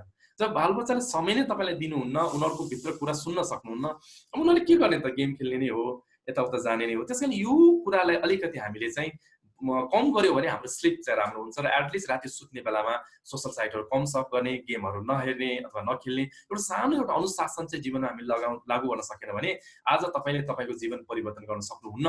चेन्ज योर लाइफ टुडेमा त पहिला त तपाईँले अलिकति भए पनि कम गेम खेल्ने, अलिकति भए पनि इन्टरनेट एडिक्सनलाई कम गर्न नै सकेन भने जीवन परिवर्तनको कुरा किन गर्ने? त्यसकारण मैले यो कुरा यहाँनिर जोड्न चाहेँ। Build healthy relationship with others. हामी जति आफू राम्रो छौँ, तपाईँमा प्रेम छ, तपाईँमा आनन्द छ भने बल्ल तपाईँले अरूलाई आनन्द बाँड्न सक्नुहुन्छ। तपाईँसँग जे छ त्यही दिने हो, मसँग जे छ मैले दिने त्यही हो भनिन्छ। एउटा बेगरले अर्को बेगरलाई के दिन सक्छ? एउटा बेगरले अर्को बेगरलाई के दिन सक्छ? एउटा भिखारीले अर्को भिखारीलाई के दिन सक्छ? भिख बाहेक। तर मसँग 100 रुपियाँ छ भने मलाई तपाईँले माग्नुभयो भने मैले सबै दिएँ भने 100 रुपियाँ दिने हो, तर मैले 1000 दिन सक्दिनँ नि त। त्यसैले मसँग खुसी छ, मसँग आनन्द छ, मसँग शान्तिको आवाज छ भने मैले बल्ल तपाईँहरूलाई खुसी शान्ति साट्ने हो। त्यसकारण build healthy relationship with others. मिठो बोली, जिब्रोको गरीमा मिठो बोलीमा भन्ने हामीले सुनेको छौँ। तपाईँले मिठो बोली दिनुहोस्, जुन कुरा तपाईँलाई सुन्दा आनन्द तपाईँलाई लाग्छ, तपाईँलाई अरूले पनि त्यही चाहिरहेको छ। यो कुराले पनि जोडौँ। Eat a healthy diet. अब मैले युथहरूमा धेरै देख्छु अहिले बच्चाहरूमा जङ्क फुड, प्याकिङ फुडहरूको कुरा, रिफाइन्ड फुडहरूको कुरा। म एकदमै यो कुराले चाहिँ तपाईँहरूलाई अनुरोध किन गर्छु भने म डायबिटिज प्लस म कार्डियक जुन हेल्थमा बिना औषधि हामीले उपचार गरिरहेको छौँ। त्यो क्रममा मैले धेरैको के देखेँ भने डाइट प्याटर्न, लाइफस्टाइलले गर्दा नै उनीहरूलाई धेरै ठुलो रोगहरू लाग्यो। इभन युवामा डायबिटिज छ, 20-22 वर्षकोमा, इभन भर्खर जन्मेको बच्चालाई टाइप 2 डायबिटिज छ भने चाहिँ हामी कहाँ छौँ? हामीले हाम्रो स्वास्थ्य हेर्नु पर्दैन। त हेल्दी डाइट त के हो भन्दाखेरि फ्रुट्सहरू र भेजिटेबलहरू, स्प्राउट्स, नट्सहरू, यस्ता यस्ता जुन चिजहरू छन् जुन नेचुरल फर्ममा भएको चिज र कम से कम हामीले माछा मासुहरू प्रयोग गरौँ। यो भनिराख्दाखेरि मैले कुनै भेजिटेरियन बनाउन प्रेरित गरिरहेको छुइनँ। WHO को तपाईँले रिपोर्ट हेर्न सक्नुहुन्छ, मैले अहिले यहाँ मैले राखिरहेको छैन, गुगलमा सर्च गर्नुहोला। माछा मासुले डायोक्सिन भन्ने DIOXIN डायोक्सिन भन्ने एउटा तत्त्व निकाल्छ जसले टोटल्ली तपाईँको nervous system, reproductive system, endocrine सिस्टमलाई असर गर्छ। भनेपछि त्यो कहाँबाट आउँछ भन्दा डेरी प्रोडक्ट्स र माछा मासुबाट आउँदो रहेछ। त्यसैले हामीले आफैले अध्ययन गर्ने हो, इभिडेन्सलाई हेर्ने हो। यो कुनै हामी ब्लाइन्ड फेदको कुरा मैले यहाँ गरिरहेको छैन, जे छ रिसर्चबाट आएको कुरा, इभिडेन्सले आएको कुरा। तपाईँले म फेरि अनुरोध गरेँ, डायोक्सिन भन्ने कहाँबाट आउँछ भनेर हजुरले गुगलमा सर्च गर्नुहोस्। तपाईँ अचम्म मान्नुहुन्छ, म्याक्सिमम माछा मासु खाने, म्याक्सिमम दुधको प्रोडक्ट खाने मान्छेहरूलाई धेरै ठुलो समस्याहरू भएको देखिन्छ। र अर्को कुरा म जोड्छु, त्यसैले म त भेजिटेरियन हुँ नि त, नो, भेजिटेरियन हुने मान्छेले पनि दुधको कुरा त धेरै खान्छ, मिठो कुराहरू, गुलियो कुरा त धेरै खान्छ। भनेपछि त्यो डेरी प्रोडक्टको कारणले पनि माछा मासु खानेको भन्दा कार्डियो प्रब्लम चाहिँ भेजिटेरियनको पनि देखेको छ। त्यसकारणले हामीले गर्दा जस्तो खान्छौँ हाम्रो त्यस्तै शरीर बन्ने हो, जस्तो शरीर बन्छ त्यस्तो मन बन्ने हो र व्यक्तित्व मेरो निर्माण गर्ने हो। त्यसकारणले गर्दा हामी डाइटलाई एकदमै विचार गरौँ। यो एकछिनलाई जिब्रोलाई 3-4 इन्चको जिब्रोको मजाको लागि सिङ्गो जीवनलाई हामी नर्क बनाउन पाउँदैनौँ। अत्यन्तै याद गरौँ हामी र चपाएर पनि खाउँ। दाँतको काम आँतले गर्दैन, चपाउने काम दाँतको हो र आँतसँग इन्टेस्टाइनसँग दाँत हुँदैन। त्यसकारण एकदम मजाले चपाएर प्रेमपूर्वक खाउँ। र अर्को लर्न टु रिल्याक्स। अहिले बेसिकली मैले युथहरूलाई के भन्छु, रिल्याक्स नै हुन सकिँदैन, टेन्स, अलवेज टेन्स भन्यो भने के छ यार, जीवन कस्तो तनाव छ, always irritation, always hesitation, suppression. Relax हुनु जतिको संसारमा सबैभन्दा ठुलो केही पनि रहेनछ। यो कोरोनाले पनि सिकायो। अहिले हामी लकडाउन पिरियडबाट घरबाट बाहिर जान सकेनौँ। हिजो त हामी कहाँ उफ्रिन्थ्यौँ, नाच्थ्यौँ, जान्थ्यौँ। अहिले त हामी रिल्याक्स बस्नुपर्छ भन्ने हिसाबले यो नेचरले पनि हामीलाई यो किसिमको एउटा ठुलो सम्भावना दिइरहेको छ। जस्तै म जस्तोको लागि त यो यति धेरै ठुलो सम्भावना भएर आएको छ। हामी त बाहिर जान नसके पनि आफै भित्र जाने अध्यात्म, मेडिटेसनको हामी प्र्याक्टिस गर्न पाइरहेको छौँ। अर्को, avoid alcohol and other drugs. हामीले अल्कोहलहरू खायौँ, ड्रग्सहरू खायौँ अथवा भनौँ चुरोट, मद्यपान, धुम्रपान गऱ्यौँ भने त्यसले अर्कै खालको माइन्डसेट निर्माण गर्छ। र जब तपाईँले रक्सी खाँदा अथवा केही खाँदा तपाईँको आउने विचारले हेर्नुहोस्, कति आँट आउँछ, हुनै नसक्ने कुरा पनि तपाईँले गर्न खोज्नुहुन्छ। त्यसले धेरै खालको ड्रब्याकहरू, धेरै खालको इररहरू आउँछ, जसले गर्दा तपाईँलाई समाजले हेर्ने छवि, हामी त देश रूपान्तरण गर्ने कुरा गर्छौँ। तपाईँले अल्कोहल खानुहुन्छ, जथाभावी बोल्नुहुन्छ, हिँड्नुहुन्छ भने तपाईँको पर्सनालिटीमा पनि प्रब्लम हुन्छ र समाजले वाच पनि गरिरहेको हुन्छ। र युथ हामी कस्तो हुनुपर्छ भने हरेकले हामीबाट सिकोस्। हामीले केही राम्रो गऱ्यौँ भने पो तपाईँको सानो नानीहरू अथवा अरू भाइ बहिनीहरूले सिक्ने हुन्छ। द्याट्स वाइ हामी अल्कोहल, अदर ड्रग्सलाई पनि हामी म्यानेज गरौँ। रेगुलर एक्सर्साइज, किनकि हामी एक्सर्साइजै गरेनौँ भने अहिले युथहरूको प्रब्लम के छ भने ढिला सुत्ने, ढिला उठ्ने, फिजिकल एक्टिभिटी जिरो। तपाईँ जब फिजिकल एक्टिभिटिज नै गर्नुहुन्न, तपाईँको शरीरमा भएको त्यो ह्याप्पी ल्याउने हर्मोनहरू, डोपामाइन, सेरोटोनिनहरू आउँदैनन्, प्लेजर हुने चिजहरू हुँदैनन्। शरीर जब एक्टिभ हुन्छ फिजिकल्ली, तब बल्ल तपाईँको सेलुलर लेभलबाट एक्टिभ हुन्छ र तपाईँलाई एकदमै मनमा पनि ह्याप्पिनेस आउँछ। तपाईँले एकदमै गरिहेर्नु, बिहानै उठ्नुहोस्, नुहाउनु होला एकचोटि र मजाले फिजिकल एक्सर्साइजहरू गर्नुहोस्। तपाईँको त्यसपछिको माइन्डसेट हेर्नु त केही नगरेर कति फरक आउँछ, कति फ्रेसनेस आउँछ। त्यसकारण हामी रेगुलर एक्सर्साइज, तपाईँ चाहे ब्रिक्स वाकिङको होला, एरोबिक होला, जुम्बा होला, अथवा तपाईँले योग गर्न सक्नुहुन्छ। मैले तल प्राणायाम, मेडिटेसनको कुरा गरेको छु। योग, प्राणायाम, गहिरो लामो सास तान्ने छोड्ने तपाईँले युट्युबमा हेर्न सक्नुहुन्छ। र मेडिटेसन आफैभित्र जाने कला हामी अब एकछिनपछि त्यसको चर्चा गर्छौँ। र स्माइल, सबैभन्दा मुक्त पाइने, सबैभन्दा मुक्त गर्न सकिने भनेको स्माइल। हाँस्ने अभ्यास त गर्नै पर्छ। स्माइल, हाँस्ने भन्नाले हाहा गरेर ठुलो हाँस्ने भनेको होइन, टक्क मन्द मुस्कुराउनुहोस् यसरी, र ऐना पनि एकचोटि हेर्नुहोस्। तपाईँ मुस्कुराउँदाखेरि हजारौँ मान्छेलाई मुस्कुराउनु प्रेरित गरिराख्नुहुन्छ। त्यसैले एउटा मुहारमा मुस्कान हुँदा त्यो मुहार कस्तो हुन्छ होला। यदि हामीले त्यो मुस्कानलाई मेरो व्यक्तित्वको रूपमा लग्यौँ भने तपाईँबाट धेरैले सिक्नेछ र हामीलाई डिप्रेसन टाइपको थटहरू पनि आउँदैन। किनभने हाम्रो बडी ल्याङ्ग्वेज, हाम्रो श्वास प्रश्वासको कारणले चाहिँ हाम्रो स्टेट अफ द माइन्ड परिवर्तन हुन्छ। अहिले हामी मेडिटेसनको बारेमा त्यो कुरा गरौँला, म करिब अन्ततिर आउँदैछु। र सबकन्सियस माइन्ड प्रोग्रामिङको मैले सानो कुरा यहाँनिर गरेँ र तपाईँले सानो म 5 मिनटको अभ्यास पनि गराउन चाहन्छु। Conscious mind 10% will power, long term memory, logical thinking, critical thinking भनेर यहाँ देख्नु भएको छ। आइसबर्गमा भएको एउटा जुन समुद्रमा डुबिरहेको छ हात्ती, र त्यो सबकन्सियस माइन्ड जुन देखिँदैन, जुन अहिले मैले बोलिरहेको छु, यसलाई कन्सियस माइन्ड भनिन्छ। तपाईँले मेरो कुराले सुनिराख्नु भएको छ, यो कन्सियस माइन्ड हो। यसको हिस्सा भनेको 10% हुन्छ र सबकन्सियस भनेको यति पावरफुल हुन्छ, यसको हिस्सा भनेको 90% हुन्छ। हामी भित्रको believe, emotion, habit, value protective reaction, long term memory, imagination, intuition, त्यो सबै कहाँ रहेछ त हामी भित्रै छपेको रहेछ। अघि मैले चुरोट खाँदा खाँदा खाँदा भनेको कन्सियस माइन्डले रिपिट गर्नुभयो, खानुभयो 10%ले, र त्यो कहाँ गएर रोपियो त भन्दा हाम्रो 90% हिस्सामा रोपियो, जसको कारणले चाहिँ हामी चुरोटलाई छाड्न सकेनौँ। त्यस कारणले गर्दा यो सबकन्सियस माइन्डको कुरालाई पनि अलिकति हामीले बुझ्यौँ भने लाइफमा हामीले धेरै राम्रो कामहरू गर्न सकिन्छ। म सानो तपाईँहरूलाई ह्याप्पी मोमेन्ट्सलाई कसरी बढाउने भन्ने एउटा सानो अभ्यास गर्नलाई तपाईँलाई म अनुरोध गर्न चाहन्छु। कृपया आँखा बन्द गर्नु होला। एकदमै काम लाग्छ, तपाईँ यति ह्याप्पी हुन सक्नुहुन्छ। कृपया आँखा बन्द गर्नुहोस्, ढाड सिधा पार्नुहोस्। हाम्रो सिम्पल कुरा छ, कुनै पनि तपाईँ पोजिसनमा बस्न सक्नुहुन्छ, तर मेरुदण्ड सिधा होस्। पुरै मेरुदण्डलाई तपाईँले सिधा बनाउनुहोस्, आँखा बन्द गर्नुहोस्।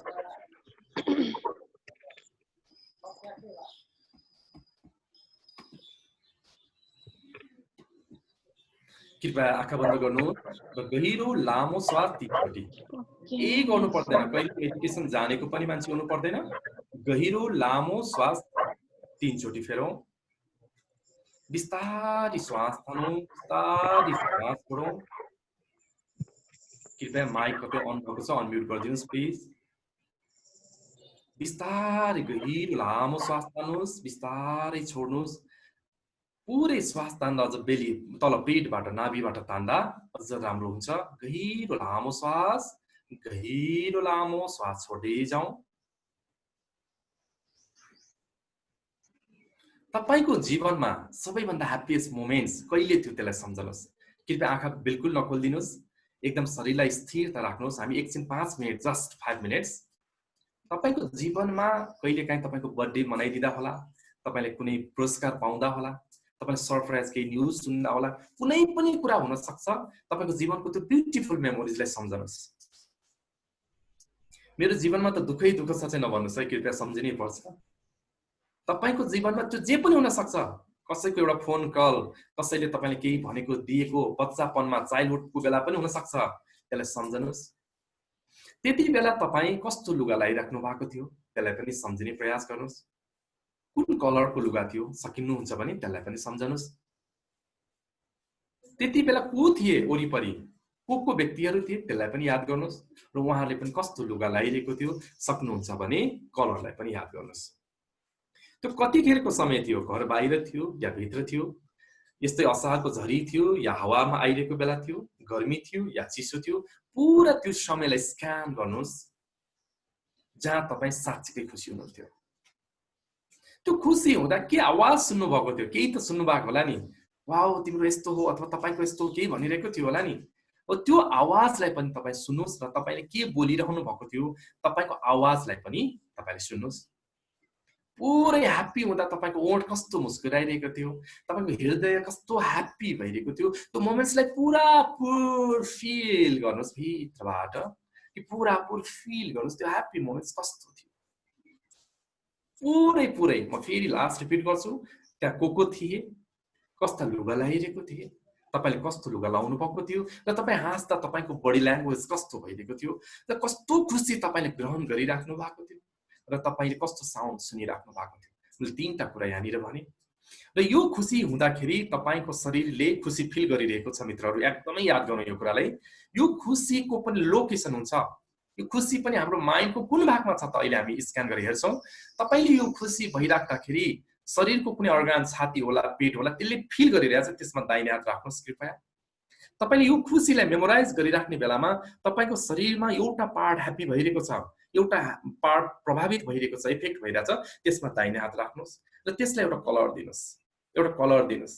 तपाईले त्यति बेला जुन कलर मन लाग्छ इमेजिनेसन गर्न सक्नुहुन्छ, अथवा तपाईले यो छातीमा हात हाल्दा एउटा कलर फिल हुन सक्छ, इन्ट्युसन हुन सक्छ। सपोज पिङ्क भयो, रेड भयो, ओके, पुरै त्यो कलर तपाईको शरीरभरि फैलिरहेको भिजुअलाइज गर्नुहोस्। हामी माइन्डमा चाहिँ अहिले लजिक नलाउनुहोस्, भिजुअलाइज गर्छु, किनकि सबकन्सियस माइन्डले लजिक लिँदैन। अब त्यो कलर तपाईले सम्झनुहोस्, तपाईको अगाडि एउटा बाल्टिन छ, तपाईको अगाडि एउटा बाल्टिन छ, जसमा तपाईले त्यो भनेको कलरै कलर छ त्यो बाल्टिनमा। यति ब्राइट एचडी क्वालिटीमा छ, कोटेड छ, एकदम डायमन्ड कोटेड, पुरै चम्किरहेको छ। जस्तै तपाईले पिङ्क देख्नुभयो भने अर्को हातले चाहिँ बाल्टिनबाट तपाईले निकाल्नुहोस् हातमा, केबाट निकाल्ने, कुनै चीजबाट, जगबाट निकाल्दै खनाउनुहोस् त तपाईले अर्को हातले। दाहिने हात तपाईको छाती अथवा पेट टाउकोमा छ, अर्को हातले तपाईको त्यो खुसीको रङलाई खनाउने, फिजिकल्ली नै खनाउनुहोस् प्लिज। मजाले खनाउनुस् त टाउकोबाट पुरै टाउकोमा पुरै खनाउनुस् र त्यो रङहरू शरीरभरि गइरहेको छ फिल गर्नुस् टोटली अलि फास्ट पुरै खनाउँदै हुनुहुन्छ सपोज पिङ्क हो भने पिङ्क खनाउँदै हुनुहुन्छ रेड हो भने रेड खनाउँदै हुनुहुन्छ त्यो तपाईको खुसीको रङ हो जति जति त्यो रङ शरीरभरि फैलिरहेको हुन्छ तपाईमा एक किसिमको खुसी खुसी खुसी फैलिरहेको छ यो तपाईको खुसीको रङ हो पुरै फैलाउनुस् अझ फास्ट अझ लास्ट टाइममा छ भने फास्ट फास्ट पुरै पार्टिसिपेसन गर्नुस् पुरै अझ कहीँ पुगेको छैन दल्नुस् निकालेर जस्तै आँखामा गा छैन जस्तो लाग्छ भने निकालेर दुई हातले दले पनि हुन्छ पुरै यसरी पुरै दल्नुस् त्यो खुसीको रङले आज दल्दिनुस् पुरै पुरै पुरै पुरै पुरै पुरै पुरै अब स्टप र पुरै अब स्टप र अब भिजुअलाइज गरौँ पुरै त्यो खुसीको रङहरू तपाईको ब्रेन भित्रको सेल्स न्युरोन्सहरू प्रत्येक अङ्गमा गइरहेको छ तपाईको ब्रेन पुरै पिनियल ग्ल्यान्डदेखि पिट्युटरी ग्ल्यान्डदेखि एड्रिनल ग्ल्यान्ड थाइरोइड सबै ठाउँमा गइरहेको छ तपाईको मुटुमा गइरहेको छ हड्डीमा गइरहेको छ तपाईको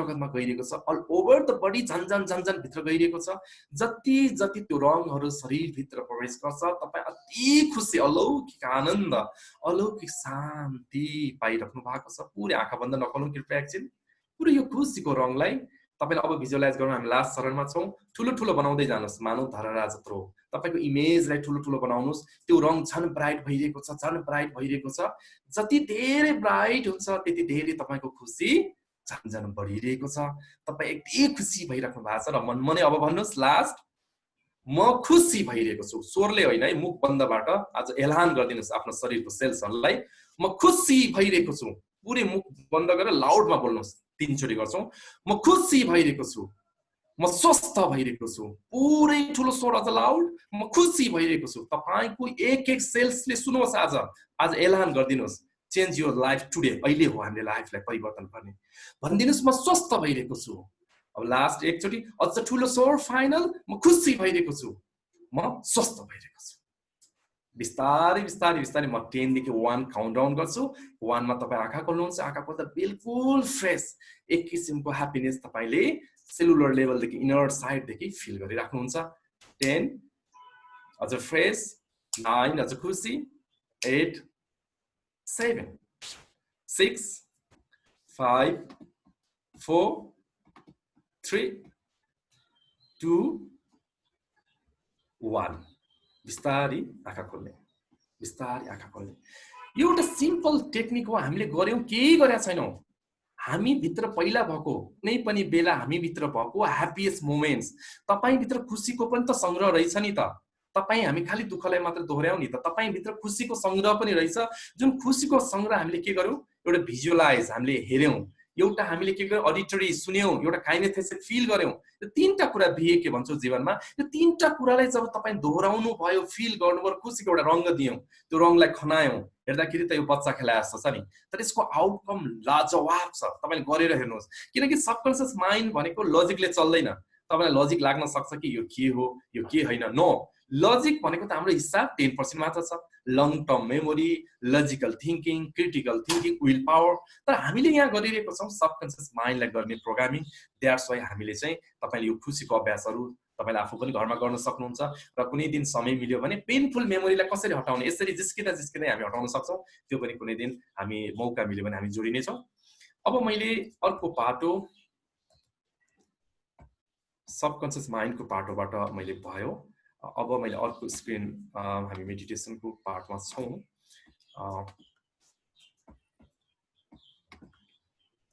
ओके अब हामी मेडिटेसनमा जान्छौं युथहरुलाई मेडिटेसन किन जरुरी छ मेडिटेसन भन्न थाले साथ हामी कुनै धर्मसँग नलियौं मेडिटेसन कुनै धर्म र सम्प्रदायसँग सम्बन्धित छैन तथापि पनि धर्महरु सम्प्रदायले पनि मेडिटेसनलाई सिकाउने गर्नुहुन्छ त्यो कुरा पनि राम्रै कुरा हो meditation is just being delighted in your own presence आफ्नो presence meditation is a delight in your own being आफ्नो बीइङ it is very simple a totally relax state of consciousness where you are not doing anything एउटा कुरा हामी बुझ्नु पर्ने युथहरुले अझ बुझ्नु पर्ने के हो भने मेडिटेसन भनेको कन्सन्ट्रेसन होइन कति मान्छेलाई लाग्छ मेडिटेसन भनेको एकाग्रता बन्नु मेमोरी पावर बढाउनु अनि आफैले हराउनु पनि पर्छ रे भन्ने धेरै कुराको मिसकन्सेप्सन छ मेडिटेसनमा हराउने भए एकाग्रता गर्ने भयो भने मेडिटेसन नै भएन मेडिटेसन भनेको एज अ होलमा जे जस्तो भइरहेको छ त्यसलाई जान्नु हो तपाईको कन्सियसनेसले जान्नु हो त्यसमा हामी डुइङ नथिङ जस्ट सिटिङ गर्छौं यो कुरा तपाईलाई मैले जानकारी दिएँ र मेडिटेसनको प्रकारमा धेरै किसिमको प्रकारहरु छन् टाइप्स अफ मेडिटेसनमा मैले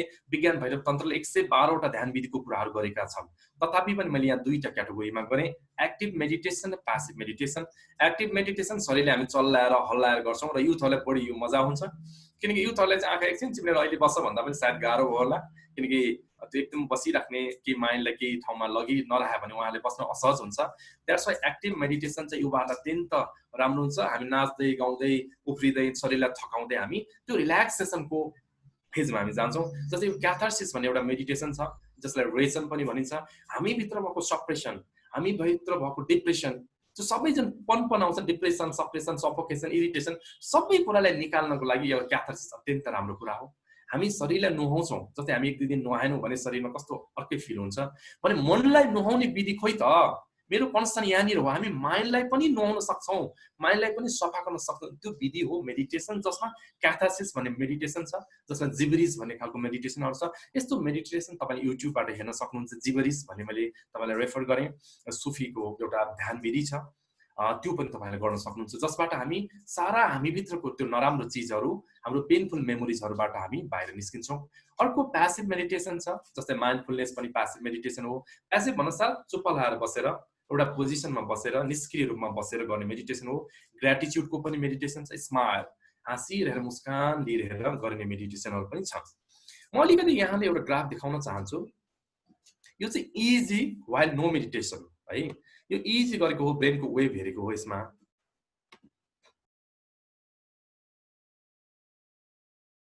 जसमा चाहिँ फ्रन्ट अफ हेडको पार्ट हो, यहाँ चाहिँ के देखाएको छ भने आई ओपन र आई क्लोज। आई ओपन हुने बेला यो चाहिँ मेडिटेसन गर्ने मान्छेको होइन है, नो मेडिटेसन, नो मेडिटेटिङको टाइममा हो। आई ओपन गर्दाखेरि चाहिँ ब्रेनको फ्रिक्वेन्सी कस्तो हुँदो रहेछ त, र आई क्लोज हुने बेलामा चाहिँ त्यहाँ ब्रेनको फ्रिक्वेन्सी हेर्नुहोस् त, त्यहाँ चाहिँ एकदमै कम भएको देखिन्छ। यदि मेडिटेसनै नगर्दा पनि र तल देखिन्छ आई क्लोज हुने बेलामा जुन एउटा छ, the arrow point to alpha waves that are commonly seen when one's eyes are close. जब आँखा बन्द गर्ने बेलामा चाहिँ त्यहाँ के देखियो भन्दाखेरि त्यो अल्फा वेव्सहरू देखियो।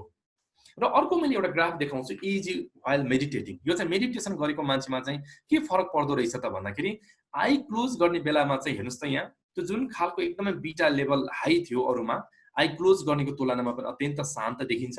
र तल हेर्नुहोस् इफेक्ट अफ मेडिटेटिङ कस्तो देखिन्छ त भन्दा, is recorded from meditator, left of the line he is meditating, right of the line he is not. एउटामा छैन, एउटामा गरिरहेको छ, यो दुईटा छ नि त।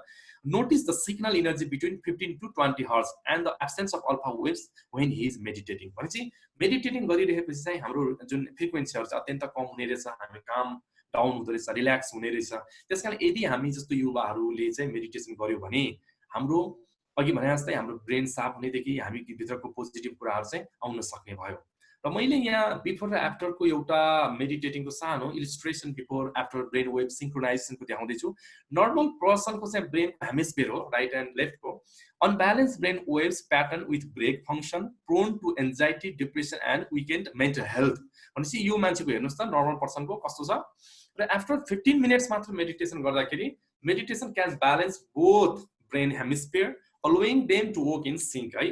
त्यस कारणले गर्दा यसको रिजल्ट के देखियो त हेर्नुहोस् है, 15 मिनट र 25 मिनट गर्दाखेरि झन् त्यो ब्रेनको एक्टिभेसन र ब्रेनमा एक किसिमको काम डाउन अथवा रिल्याक्सेसनको पार्ट चाहिँ यहाँ चाहिँ बेसी भएको देखिन्छ, जुन म्याक्स र मिनिमम कलरबाट देखिन्छ। त्यस कारण मैले यहाँ मेडिटेसनको सानो विधि तपाईँहरूलाई एउटा अनुरोध गरेँ। माइन्डफुलनेस मेडिटेसन अहिले एकदमै चर्चित र हार्वर्ड युनिभर्सिटीले सम्म यसलाई चाहिँ एकदम मान्यता दिएको, जसले गरेर हेरेर यसबाट राम्रो भएको फिडब्याकहरू आइरहेको छ। यसमा सामान्य कुरा छ, मैले केही भने यो कुनै धर्म सम्प्रदाय, यो कुनै नुहाएर गर्नुपर्ने, यो कुनै चिजहरू यसमा केही छैन। मेडिटेसन एकदमै सरल कुरा हो। बडी पोस्चर्सको कुरा, सबसे पहिला हामी के गर्छौँ भने ढाड सिधा बनाउँछौँ। स्पाइनल कर्ड चाहिँ सधैँ सिधा नै हुन्छ र हामी जीवनमा यो किन मैले यो मेन्टल हेल्थमा मेडिटेसन जोडेँ भन्दा तपाईँलाई डिप्रेसन भयो भने तपाईँको जिउ कुप्रिने रहेछ क्या। तपाईँ सिधा भएर डिप्रेसन हुँदैन कि। जस्तै आर्मीहरू बस्छ नि पुरै छाती फुलाएर, म आर्मीको ट्रेनिङमा पनि धेरै ठाउँमा सहभागी भएको थिएँ। उहाँहरूको जेस्चर पोस्चर्सले नै उहाँलाई डिप्रेसन हुँदैन। जस्तो सुकै संयममा आफ्नो घरमा यति धेरै पीडा भइरहेछ तर उहाँ देशको लागि लडिरहन सक्नुहुन्छ। किन भन्दा उहाँको जेस्चर पोस्चर, छाती फुल्छ, पेट अलि भित्र र एकदमै टक्क बस्नुहुन्छ नि। भनेपछि बडी पोस्चर्स करेक्सन गर्नुभयो भने तपाईँले जीवनलाई बदल्न सक्नुहुन्छ। भनेपछि हामी यो मेडिटेसनमा के गर्छौँ, ढाडलाई सिधा बनाउँछौँ र रिल्याक्सेसनको पोजमा बस्छौँ र कुनै मुद्राहरू तपाईँले जान्नुभयो होला, ज्ञान मुद्रा, ध्यान मुद्रा भने हामीले बुद्धले गरे जस्तै हामीले क्रस पनि गरेर हामी तल राख्न सक्छौँ। र ब्रेदिङको कुरा एकदमै याद गर्नुहोस्। जब तपाईलाई डिप्रेसन हुन्छ, मेन्टल हेल्थमा केही प्रब्लम आउँछ, तपाईको श्वासको प्याटर्न बिग्रेको हुन्छ। तपाईँ रिसाउँदा तपाईँको श्वासको छन्द बिग्रिएको हुन्छ। हेर्नुहोस् है, तपाईँ रिसाउनु भयो, पिट्नु पर्यो भने श्वास एकदम गर्नुहुन्छ नि भनेपछि ब्रेदिङ चाहिँ तपाईँको जब परिवर्तन हुन्छ, तपाईँको स्टेट अफ माइन्ड पनि परिवर्तन हुँदो रहेछ। भनेपछि हामीले के गरौँ, बडी पोस्चर्स पनि सिधा बनायौँ, अनि ब्रिदिङ पनि हामी नर्मल बिस्तारै श्वास लिन्छौँ, बिस्तारै श्वास छोड्छौँ। श्वास लिँदा पनि हामी नाभिबाट लिँदा अझ बेटर, बिस्तारै गहिरो लामो श्वास, बिस्तारै गहिरो लामो श्वास हामी छोड्ने। फिल योर ब्रेथ, तपाईले आफूले लिइरहेको श्वासलाई चाहिँ फिल गर्न सक्नुहुन्छ। र अवेरनेस र एटेन्सनको कुरा हामीले गऱ्यौँ। तपाईँ मेडिटेसन गर्ने बेलामा चाहिँ अवेरनेस चाहिँ हुनु पर्यो। तपाईँको बेहोसीपनले चाहिँ ध्यान हुन सक्दैन। ध्यान भनेको अवेरनेस पूर्वक गर्ने र नो जजमेन्टल। जस्तै उदाहरणको लागि म सानो अलिकति मात्र यहाँ सेयर गर्छु। जब आँखा बन्द गर्छौँ, गहिरो लामो श्वास 3 चोटि फेर्छौँ, त्यसपछि हामी शान्तसँग बस्छौँ र नाकबाट गहिरेको श्वास आफै चल्छ। हेर्नुहोस् है, तपाईँको श्वास आफै नाकभित्र जान्छ, नाकभित्रबाट बाहिर आउँछ। जो नोस्ट्रलमा, टुप्पामा, नसिकाको अग्रभाग, नाकको अग्रभागमा याद गरिराख्न सक्नुहुन्छ। श्वास आफै जान्छ, श्वास आफै आउँछ। तपाईँको कन्सियसनेस श्वाससँगै भित्र जानुहोस्, श्वाससँगै बाहिर आउनुहोस्। किनकि प्रेजेन्ट मोमेन्ट्स भनेको श्वास मात्र हो। अघि मात्र हामीले क्लास गरिरहेको त्यो कुरा पनि सकिसक्यो, पास्ट। अहिले 1 मिनट पछि के हुन्छ फ्युचर हामीलाई थाहा छैन। हामी पास्टमा रिग्रेट गरिरहेको हुन्छौँ, फ्युचरको प्लानिङमा सधैँ रहन्छौँ। त्यसकारणले हाम्रो जीवनको ब्युटिफुल भनेको के हो, प्रेजेन्ट मोमेन्ट घुमाइरहेको हुन्छौँ। र माइन्डफुलनेस मेडिटेसनको प्र्याक्टिस गर्नुभयो भने तपाईँले जीवनमा वर्तमानमा जिउने कला, पावर अफ नाउ, एकार्ट टलीले भन्नुहुन्छ, the power of now, power of नै नाउ, अहिलेको नै वर्तमानको पावर नै सबसे ठुलो हुँदो रहेछ। यदि तपाईँ वर्तमानमा जिउनु भयो, जहाँ छ त्यही हुनुहुन्छ भने युथहरूलाई पढाइमा पनि तपाईँले एकदम राम्रो गर्न सक्नुहुन्छ, करियर पनि राम्रो गर्न सक्नुहुन्छ, वर्क प्लेसमा पनि हार्मोनाइजेसन, सबैसँग मिठो बोल्न सक्नुहुन्छ, असल छोरा पनि बन्न सक्नुहुन्छ, देशको असल नागरिक पनि बन्न सक्नुहुन्छ। त्यसकारण हाम्रो पीडा त कहाँ रहेछ त भन्दा कि पास्टमा भुलभुलैयामा है मैले हिजो यस्तो गर्न नहुने भन्ने रिग्रेट, कि त सधैँ प्लानिङ के। तर हामी वर्तमानमा त कहिल्यै रहेनछौँ नि त। त्यसकारण यो प्र्याक्टिसमा हामी आँखा बन्द गरी श्वासलाई हेर्दै हेर्दै हेर्दै जब बस्छौँ, अवेरनेस पूर्वक, जस्तो थट आउँछ बस थट, जजमेन्टल गर्दैनौँ, एनालाइसिस गर्दैनौँ। जस्तै यतिखेर हामीले कुनै आवाज आयो भने यो के आवाज भन्दैनौँ, बस आवाज हो आवाज। तपाईँले फेरि थाहा पाउनु पनि पर्छ आवाज आएको भन्ने कुरा। जस्तै कति मान्छेलाई लाग्छ ध्यान भनेको चाहिँ बिर्सिनुपर्छ, होसै हुनुहुन्न भन्ने कुरा, कि न, तपाईँ ध्यान गर्दा आवाज सुन्न सक्नुहुन्छ, मनमा भएको फिलिङहरू आउन सक्छ। सबै कुरालाई चाहिँ जजमेन्टल नगरिकन टक्क तपाईँ अवेरनेस पूर्वक बस्नुहुन्छ। र अब यसलाई बिस्तारै बढाउँदै जाने, 10 मिनट 15 मिनट जति सक्नुहुन्छ। जब तपाईँले बढाउँदै जानुहुन्छ तब तपाईँभित्रको त्यो कुराहरू निस्किन थाल्छ। अब चेन्ज योर लाइफ टुडेको म अन्तिम क्षणमा छु। मेरो आजको slogan change your life today. जीवन परिवर्तन गर्नलाई ठुलो कुरा केही पनि चाहिँदैन, यो मेरो अनुभव। जीवनलाई परिवर्तन गर्न ठुलो किताब पनि पढ्नु पर्दैन। हामी भन्दा किताबै नपढेको ती ग्रामीण आमा बुबाहरू अति धेरै खुसी हुनुहुन्छ। उहाँहरूको यदि खुसीलाई जाँच्ने हो, नाप्ने हो भने हामी भन्दा धेरै त ती गाउँमा हुनुहुने अबोध बुवा आमाको मेन्टल हेल्थ एकदमै राम्रो हुन्छ, ह्याप्पिनेसको लेभल पनि राम्रो हुन्छ। किन? उहाँले धेरै इन्टरनेट चलाउनुहुन्न, उहाँले धेरै अपेक्षा राख्नु भएको छैन, उहाँले संसार जित्ने महत्त्वाकांक्षा पनि राख्नु भएको छैन। कोरोनाकै कुरामा हामी धेरै भयभीत छौँ यहाँ राजधानीमा। ग्रामीण ठाउँमा बस्यो भने एउटा रोग आएको छ अरे, त्यो रोगमा बाहिर धेरै जानुहुन्न अरे, त्यति हो उहाँलाई थाहा हुने। उहाँहरू खेती गर्नुहुन्छ, किसान गर्नुहुन्छ, निष्पत्ति सुत्नुहुन्छ, क्वालिटी निद्रा पनि उहाँसँग छ, खानुहुन्छ, बस्नुहुन्छ। एउटा महामारी आएको छ अरे, पहिला पनि आएको थियो अरे के, यति हो उहाँले भन्ने। तर हामीले जस्तो बार बार इन्फर्मेसन त रिसिभ गरिरहेको छैनौँ नि त। त्यस कारणले चेन्ज योर लाइफ टुडेको मेन कुरा चेन्ज योर थट। तपाईँले यदि तपाईँको सोचलाई बदल्नु भयो भने संसार तपाईँले जित्नु भयो। त्यो सोच बदल्नलाई के गर्नु पर्यो त भन्दा बडी पोस्चर्स, मैले अघि भने नि, तपाईँको यसरी गर्दाको थट अर्कै आउँछ, तपाईँ न्युरियर अवस्थाको थट अर्कै आउँछ। तपाईँ जब सिधा बस्नुहोस्, तपाईँले कुनै डिसिजन लाइफमा गर्नु छ भने तपाईँ सिधा बस्नुहोस् र गहिरो लामो श्वास तान्नुहोस्। तपाईँ हेर्नुहोस्, इक्जामको बेलामा याद गर्नुहोस्, तपाईँहरूले चिट गर्न पाउनु भयो अरे, अथवा वासरुम जाने बेलामा केही कुरा पढ्न थाहा पाउनु भयो, तपाईँ उभिएर पढ्नुहुन्छ नि, त्यति त्यो यति सम्झिनुहुन्छ नि। तपाईँ इक्जामभरि पहिला पढेको भन्दा त्यो 1 सेकेन्डमा तपाईँले होल सिरिज मेमोराइज गर्न सक्नुहुन्छ। वाइ? किनभने तपाईँको एटेन्सन, तपाईँको अवेरनेस र तपाईँको स्पाइनल कर्ड सिधा हुन्छ। त्यस कारण एउटा कुरा, ढाड बाङ्ग्यो, मेरुदण्ड बाङ्ग्यो भने जीवन बाङ्ग्यो। त्यस कारण हामी जब एजेड हुँदै जानुहुन्छ बुबा आमाहरू, उहाँहरूको ढाड बाङ्गिन सुरु हुन्छ। त्यो भन्नुको मतलब कस्मिकबाट आउने इनर्जी पनि उहाँले कम प्राप्त गर्दै हुनुहुन्छ र अन्तिममा उहाँहरू सकिनुहुन्छ। भनेको मतलब मेरुदण्ड बाङ्गिने कुरालाई एकदमै याद गरौँ, स्पाइनल कर्डलाई हामी सिधा राखौँ। त्यस कारण तपाईँको शरीरले गर्दाखेरि तपाईँको सोच आउँदो रहेछ। चेन्ज योर थटमा भनेको छु। र अर्को कुरा रेस्पिरेसन, तपाईँको श्वास। तपाईँ अल्छी मान्दा तपाईँको श्वास, तपाईँ इरिटेसन मान्दा तपाईँको श्वास, यो श्वासलाई हामीले जान्यौँ भने तपाईँ धेरै कुरालाई परिवर्तन गर्न सक्नुहुन्छ। त्यसकारण म भन्छु श्वासलाई तपाईँले फेर्न जानेको छैन धेरैले, त्यो कुरा गर्दा फेरि यसले कति नजाने भन्नु होला, त्यो होइन। श्वासलाई मात्र हामीले बदल्न जान्यौँ भने तपाईँले सोचलाई बदल्नुहुन्छ, सोचलाई बदल्नु भयो भने तपाईँले जिन्दगीलाई बदल्नुहुन्छ। अब म अलिकति श्वासलाई कसरी फेर्ने सिकाउँछु है। श्वास फेर्ने बेलामा श्वास तान्नुहुन्छ नि, हामी अक्सर फोक्सोले फेर्छौँ। अब हामी अहिलेको युथहरू झन् फोक्सोले फेर्छौँ। फोक्सोले फेर्दा हाम्रो माइन्ड बढी एक्टिभ हुन्छ, ब्रेन, लजिकल ब्रेन, र हामी झनै रिल्याक्स हुन सक्दैनौँ। हामीले श्वास फेर्दा नाभिबाट नेबलबाट फेर्ने, बिस्तारै गहिरो लामो श्वास तान्ने, र श्वास तान्दा पेट फुल्छ, नेबल फुल्छ। हाम्रो चाहिँ अक्सर श्वास तान्दा भित्र जाँदो रहेछ कि धेरैको। श्वास तान्दा नेबल फुल्छ बाहिर, श्वास छोड्दा नेबल भित्र जान्छ। यदि तपाईँले यो प्याटर्नको अभ्यास मात्र दिनमा 10 मिनट गर्नुभयो र तपाईँ केही पढ्नु अगाडि 10 मिनट गर्नुभयो, यहाँ धेरै स्टुडेन्टहरू पनि हुनुहुन्छ यहाँ हेरिराख्नु भएको छ, तपाईँले एटलिस्ट मेमोरीको कुराहरू छोड्नुहोस्, पढ्ने कुराहरू छोड्नुहोस्, पहिला गहिरो लामो श्वास र सिधा बसेर तपाईँले 10 मिनट जति अभ्यास गर्नुभयो भने तपाईँको थट परिवर्तन हुन्छ। थट परिवर्तन कस्तो हुन्छ? सकारात्मक हुन्छ, नकारात्मक हुँदैन। यो पोजिसनले तपाईँ निराशा हुनै सक्नुहुन्न के, तपाईँ गरेर हेर्नुहोस् त। तपाईँ सिधा बन्नुहोस् र तपाईँले अनि एउटा कुरा जोड्नुहोस्, स्माइल। 3टा कुरा, एउटा कुरा तपाईँको बडी ल्याङ्ग्वेज, एउटा कुरा ब्रिदिङ प्याटर्न, र अर्को कुरा स्माइल। र स्माइल गर्दा कसैले गाली गर्छ र? गर्दैन नि पक्कै। यो मान्छे किन स्माइल गरिरहेछ, राम्रो देखिरहेछ त भन्दैन होला। त्यसैले यो स्माइल, अहिले त मान्छेले स्माइल गर भन्यो भने डिप्रेसनको मान्छेहरूले के गर्छ? हाँसी हुँदैन। तपाईँ स्माइल गर भने हुन्छ? स्माइल गर्नु पनि उनीहरूलाई कस्तो हुन्छ? खतरनाक, एकदमै ठुलो पीडा जस्तो फिल हुँदो रहेछ। त्यसकारण मैले भन्छु स्माइल तपाईँको व्यक्तित्व बनाओस्। चेन्ज योर थट, यदि तपाईँले जीवनलाई बदल्ने हो भने सोचलाई बदल्नुहोस्। अर्को, चेन्ज योर बिलिफ। म सक्दिनँ, म खत्तम छु। तपाईँले परिवारले के भन्छ? राम्रोसँग पढेन भने फल्नाको छोराछोरीले यति राम्रो पढ्यो, तिमी त एकदम खत्तम रहेछ। मेरो बिलिफ के हुन्छ? म बार पर्सिभ गरिरहेको छु कि म खत्तम छु। म एकदम अनुरोध गर्न चाहन्छु, यदि कोही गार्जियनहरू, प्यारेन्ट्सहरू यहाँनिर हुन्छ भने हामीले कस्तो कुरा दोहोऱ्याउँछौँ, उनीहरूले कस्तो कुरा रिसिभ गर्छ, जिन्दगी त्यही हुन्छ। त्यसकारण हामी बच्चाहरूलाई मात्र गाली नगरौँ।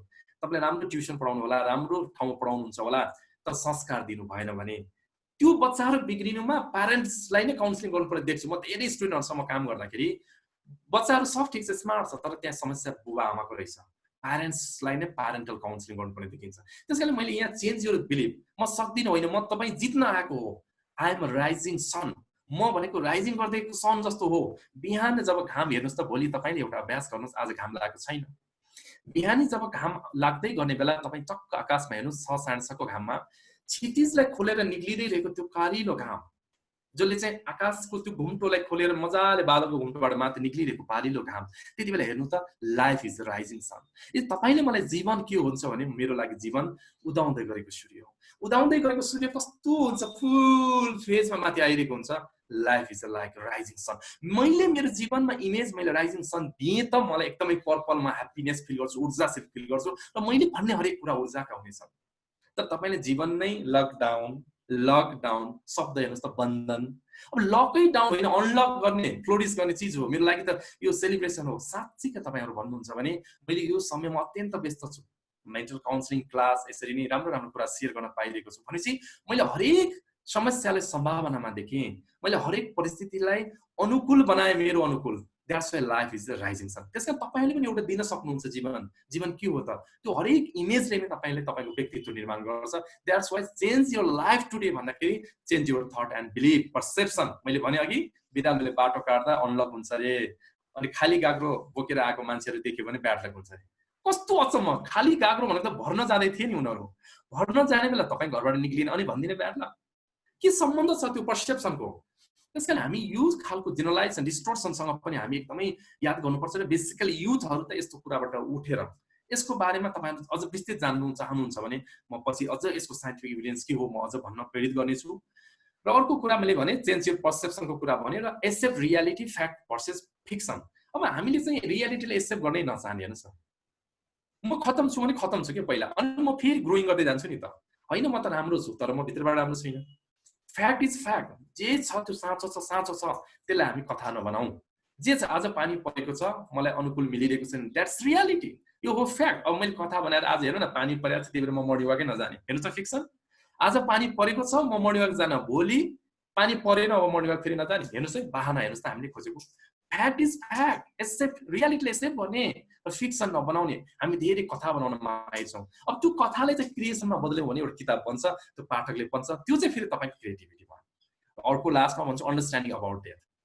यो हामीले बुझ्नै पर्छ। हामी बुद्धले जब डेथलाई थाहा पायो नि, जीवनमा मर्नुपर्छ थाहा पायो नि बुद्धले, तब बुद्धले डिप्रेसन भएको थियो नि त जीवनमा। हेर्नुहोस् त, उहाँलाई त न रोगी मान्छे देखाएको थियो, न बुढेसकालको मान्छे देखाएको थियो, न मृत्यु हुन्छ पनि थाहा थिएन। एक दिन उद्घाटन गर्न जाँदै थियो बुद्धले जब बुढेसकालको मान्छे देख्छ, मर्न लागेको मान्छे देख्छ, मरेको मान्छे देख्छ र उसले सोध्छ कि म पनि मर्नुपर्छ? हजुर हजुर पनि मर्नुपर्छ। त्यसपछि रथ फर्का अनि उद्घाटन भइसक्यो मेरो यतिखेर। म यदि मर्न सक्छु भने एबाउ म जतिखेर मर्न सक्छु। त्यसकारण म यो जीवनमा जन्मिनुको उद्देश्य, लाइफमा यसको अर्थ के हो भनेर थाहा पाउनले बुद्ध जब डिप्रेसनको फेजबाट कहाँ गयो, सफलतामा भयो। त्यसैले मैले के भन्छु भने हामी मर्नुपर्छ, मृत्यु कहिले आउँछ थाहा छैन, एक सेकेन्ड पछि पनि के हुन्छ मलाई थाहा छैन। त्यो रियालिटीलाई एक्सेप्ट गर्नुपर्छ र हामी जब डेथ छ र त जीवन छ। मृत्यु थिएन भने तपाईँ हामी यति ठुलो कुरा गर्दै गर्दैन थियौँ। यदि प्लास्टिकको फुल जस्तो थियो भने त्यो 10 वर्षसम्म पनि बिग्रिँदैन, 1000 वर्षसम्म बिग्रिँदैन। तर त्यो प्राण छैन नि त। एउटा गुलाबको फुलमा जति प्राण हुन्छ नि, त्यो 1 घण्टापछि मुर्झाउँछ। त्यसैले म हरेक साथीहरूलाई के भन्न चाहन्छु भने तपाईँ राति सुतेर बिहान उठेर बाँच्नुहुन्छ नि, ग्यारेन्टी कार्ड छ तपाईँसँग बाँच्नुहुन्छ भनेर। म एउटा कुरा सोच्छु, मलेसियामा अथवा गल्फ कन्ट्रीमा राति सुतेको मान्छे बिहान उठिरहेको छैन, तपाईँले न्युजमा सुन्नुभएको छ। तपाईँहरूले प्रश्न गर्न चाहन्छु मित्रहरू जसले मलाई यतिखेर सुन्नु भएको छ कि तपाईँहरूसँग ग्यारेन्टी कार्ड छ तपाईँ भोलि बिउजिनुहुन्छ भनेर? छैन नि त। जब तपाईँ बिहान बिउजिनुहुन्छ पुरा थ्याङ्कफुल हुनुहुन्छ न। तपाईँको लागि जीवनको चमत्कार त्यही होइन, चेन्ज योर लाइफ टुडे। जब तपाईँ बिहान उठ्दा तपाईँ बाँच्नु भएको थाहा हुन्छ नि, त तपाईँको प्रयासले त बाँच्नुहुन्न नि, तब थ्याङ्कफुलनेस दिनुहोस्।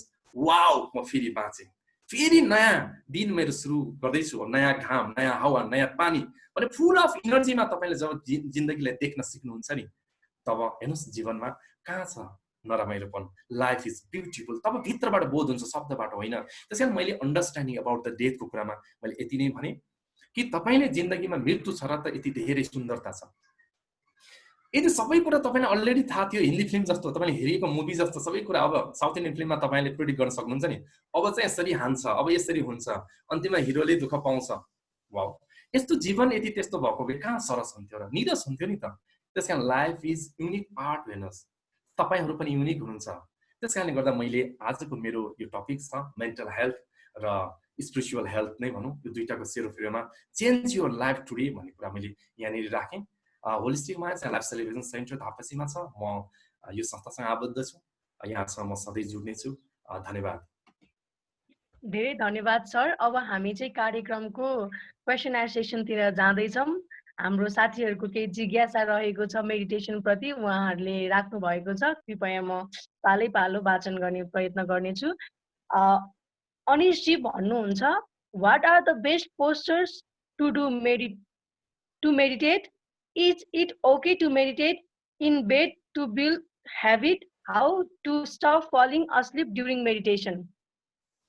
धन्यवाद। म यसको कुरा भनिहाल्छु। बेसिकली पोस्चर्सको कुरामा मेरुदण्ड सिधा, स्पाइनल कर्ड सिधा हुनुपर्छ। कुनै पनि ठाउँमा हामी मेडिटेसन गर्न सक्छौँ।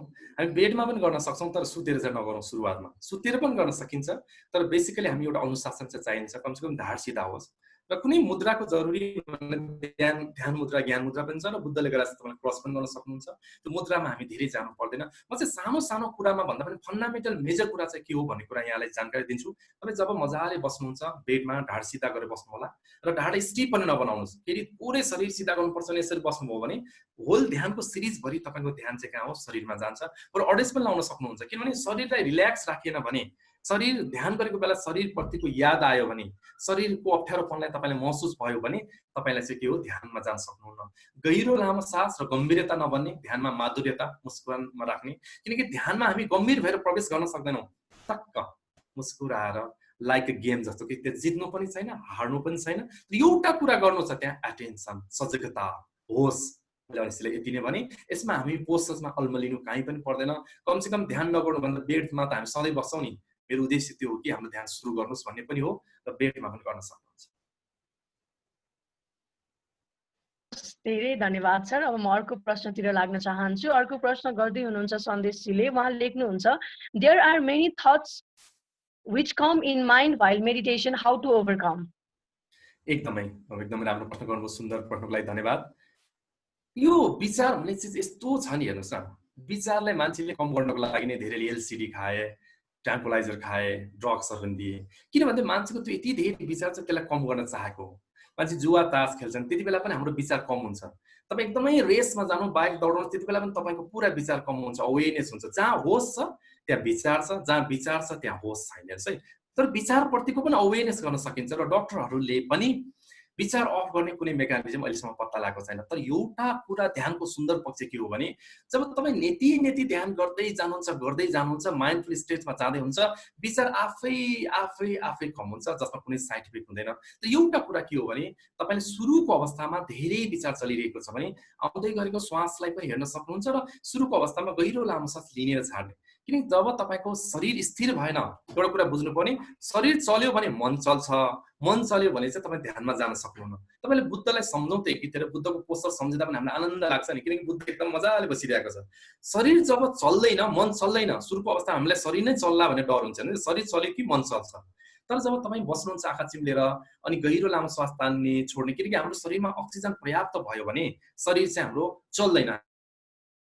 शरीरमा ध्यान गयो भने चाहिँ हामी ध्यानमा जान सक्दैनौँ। त्यसकारण सुरुको अवस्थामा यहाँले के भन्छु भने, गहिरो लामो श्वास चाहिँ 5-6 मिनटसम्म तान्नुहोस् र त्यो तान्ने पनि कहाँबाट, नाभिबाट। श्वास तान्दा नाभि फुलोस् र श्वास छोड्दा नाभिभित्र जाओस् र अत्यन्त प्रेमपूर्वक जे भइरहेको छ। यहाँनिर के छ भने, तपाईँ विचारसँग चाहिँ अल्मलिनु पर्दैन कि, हामी जे हुन्छ त्यसलाई याद गर्ने, अवेरनेस पूर्वक राख्ने भनेपछि तपाईँले नराम्रो विचार आयो बस नराम्रो विचार, राम्रो विचार आयो राम्रो विचार। तपाईँले किन त्यो विचारले बाधकै हुँदैन साधकको लागि, तपाईँ जस्ट मुस्कुराएर बसिदिनु होला। विचारलाई फाइट गर्ने होइन, जजमेन्टल होइन नि त मेडिटेसन त। त्यस कारणले गर्दा त्यो आफै जान्छ र यसको लागि एउटा धैर्य चाहिँ चाहिन्छ। Thank you very much sir. अब अर्को प्रश्न यस किसिमको रहेको छ, अहिलेको वर्ल्डमा चाहिँ मान्छेहरूको होइन फेसबुक फ्रेन्ड, अब यो सोसियल मिडिया फ्रेन्ड्सहरू कति हुन्छ, देखावटी साथीहरू कति हुन्छ होइन, त्यसको बावजुद पनि they are feeling so alone from inside कि जुन कुरा उनीहरू आफैले चाहिँ त्यसलाई बुझ्नै सकिरहेको छैन कि अब लाइक सबै संसारी अब एकदम भौतिक संसारमा मात्रै मान्छेहरू लुप्त हुन थालिसक्यो नि त। त्यो कुरालाई चाहिँ कसरी हामीले आध्यात्मिक अथवा आफ्नो लागि टाइम दिने होला प्लिज? एकदमै सुन्दर प्रश्न र यो धेरैको प्रश्न, प्रतिनिधि प्रश्न जस्तो पनि लाग्यो। अहिले साँच्चै मैले भने नि, धेरै साथीहरू छन् र त पनि म एक्लो फिल गर्छु। ममा जे छ नि त्यही निस्किने हो कि। तपाईँ जब आफूले आफूलाई एक्लोपन फिलिङ गर्नुभएको छ, तपाईँ धेरैजनासँग बस्दा पनि तपाईँ एक्लै नै हुनुहुन्छ कि। भने जब तपाईँले सबै कुरा फिल गर्नको लागि तपाईँ चाहिँ यो मनको परिधिमा के एउटा दुईटा कुरा छ, एउटा सेन्टर पार्ट भनेको तपाईँको कन्सियसनेस, एउटा चाहिँ परिधि भनेको चाहिँ बाहिरको सर्कमस्टान्सेस के। तपाईँ खालि मनको इर्द गिर्दमा मनमै यसरी रुमल्लिराख्नु भयो भने, मनकै पेरिफेरीमा गयो भने दुःख हुन्छ, सुख हुन्छ, राम्रो हुन्छ, नराम्रो हुन्छ, तपाईँ यत्तिकैमा रुमल्लिराख्नु भएको हुन्छ कि। र जब तपाईँ मनभन्दा भित्र अथवा मनभन्दा माथि बियोन्ड माइन्ड जाने अभ्यास जानु थाल्नुहुन्छ, तब सबै मान्छे म जस्तै फिल हुन्छ कि। सबै मान्छे म जस्तै फिल हुन्छ, अरू पनि म जस्तै हुन्छ। एउटा कुरा यहाँनिर बुझ्नुपर्ने चाहिँ, मैले मलाई नै प्रेम गर्दिनँ भने सारा संसारमा मैले प्रेमको नाममा आई लभ यु भन्नु त यो अझ युथहरूमा कमन छ। त्यो त यति झुटा हो नि, आई लभ यु। मैले मलाई नै जब प्रेम गर्दिनँ, मैले अरूलाई प्रेम गर्नु भनेको एउटा बेगरलाई केही दिन नसक्नु बराबर हो। त्यसैले म के भन्छु भने, सबसे पहिला त सेल्फ रेस्पेक्ट हुनु पर्यो, आफूले आफूले चिन्नु पर्यो, आफूभित्र रिल्याक्सेसनको कुराहरू आउनु पर्यो। त्यसको लागि अघि जुन मैले भनेको मेन्टल हेल्थसँग रिलेटेड जति पनि इलनेसको लागि आउने सिग्नलहरू छन्, त्यसमा तपाईँ कतिको के हुनुहुन्छ भन्ने कुरा हो। र जब बिस्तारै तपाईँ आफूलाई प्रेम गर्न थाल्नुहुन्छ, आफैभित्र जाने कला सिक्नुहुन्छ, हामी कस्तो छ भने खालि बाहिरतिर जाने कि, हाम्रो कन्सियसनेस अलवेज कहाँ छ, बाहिरतिर जान्छ। तपाईँ जब भित्र जान थाल्नुहुन्छ, समाधान तपाईँभित्र छ, असीम खुसी तपाईँसँगै छ। यो भन्दाखेरि चाहिँ कस्तो हुन्छ भने, यस्तो पनि हुन्छ र यो गफै हो कि जस्तो लाग्छ। जब तपाईँ गर्नुहुन्छ नि, बोध गर्न थाल्नुहुन्छ, बिस्तारै तपाईँ रिल्याक्स हुन थाल्नुहुन्छ, जब तपाईँको मन शान्त हुन थाल्छ, एउटा झिल भएको समुद्र, छाल हटिसकेपछिको शान्त समुद्र जब तपाईँले फिल गर्न थाल्नुहुन्छ, चेन्ज युर लाइफ टुडे त्यही त हो नि। जब तपाईँले आफैभित्रको एक किसिमको पूर्णता, सेटिस्फ्याक्सन, लभ फिल गर्न थाल्नुभयो भने सबै मान्छे पनि आफ्नो जस्तो लाग्छ। नभए त सारा फेसबुकमा त्यत्रो साथीहरू छन्, घरमै परिवारहरू छन्, तर पनि नितान्त एक्लो लाग्छ। किनकि एक्लोपन गराउने को भन्दा माइन्डले नै हो सबैभन्दा। अहिले जति पनि मेन्टल डिसअर्डर कहाँ छ त, मनमा हो नि। तर जब हामी ध्यानबाट मनभन्दा माथि बियोन्ड माइन्ड उठ्यौँ भने समाधान नै समाधान, त्यो मेन्टल डिसअर्डरले छुँदैन। त्यसैले मैले मित्रलाई केही भन्न चाहन्छु, अलिकति यो मार्गतिर तपाईँ लाग्नको लागि जे गरिरहनुहुन्छ होसमा रहनुहोस्। तपाईँले त्यो वन्डरिङ भइरहेछ, त्यो थर्ड पार्टी होसमा रहनुहोस्। जब होसमा रहन थाल्नुहुन्छ, त्यो आफै डिजल्भ हुन थाल्छ। यति भने थ्याङ्क यू सर। हामीलाई चाहिँ देश तथा विदेशबाट हेरेर बसिराख्नु भएको छ होइन। अनि अब स्टडीको लागि बाहिर जाने मान्छेहरू हुन्छ नि त होइन। अब आफ्नो फ्यामिलीबाट टाढा कामको लागि अब कतिजना गाउँ छोडेर यहाँ पढ्नको लागि फर्दर स्टडीको लागि आउनु भएको छ, कतिजना यो नेपालै छोडेर अब्रोड जानु भएको छ कामको लागि, पढ्नको लागि अथवा विभिन्न एक्टिभिटिजहरूको लागि।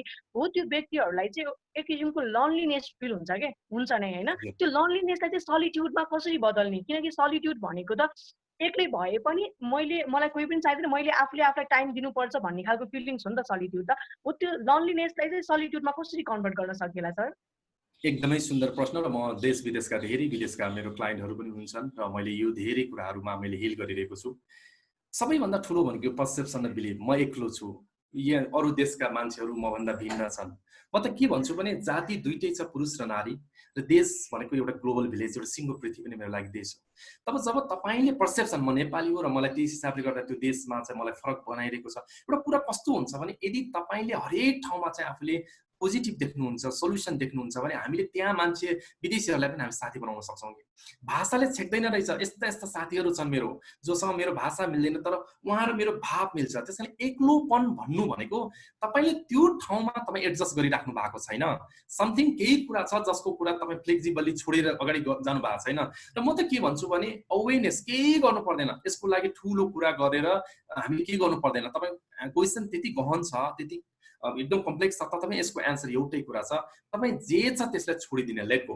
तपाईँ जसरी जिरहन्छ बस जिरहनुहोस्। तपाईँले त्यसलाई हामी चाहिँ कस्तो भने रिल्याक्सेसन नहुनको लागि समातेर समातेर जिरेको हुन्छौँ। सानो कुरा यो भएन, यो भएन, यो भएन, छोडिदिनु। जे छ मेरो लागि आज त्यो सबै ठिक छ, म जहाँ छु त्यहाँ ठिक गरिरहेको छु भन्ने हिसाबले हरेक कुरालाई चाहिँ अवेरनेस पूर्वक। म किन अवेरनेस जोड्छु भने तपाईँले पीडा हुने भनेको बेहोसीपन। बेहोसीपन भनेको हामी बेहोस हुनु शरीरले होइन। तपाईँले मेकानिकल्ली जे कुरा गरिराख्नु भएको छ, तपाईँ माइन्डमा आयो, मुडमा आयो, त्यही कुरा तपाईँ ठानिराख्नु भएको छ क्या। मुड आयो, मुडमा आज नराम्रो लाग्यो, म आज नराम्रो बनिदिएँ, मलाई रिस उठ्यो, म रिसाइदिएँ। तपाईँ त्यो इमोसन माइन्ड भन्दा फरक छ कि तपाईँ कन्सियसनेस हो। यो कुरा कसरी थाहा पाउने भन्दा उदाहरणको लागि म यहाँनिर यो प्रश्न के पार्छु भने तपाईँले टाउको दुख्यो भनेपछि तपाईँले के भन्छ, मलाई टाउको दुख्यो। तपाईँ को भयो, टाउको भयो।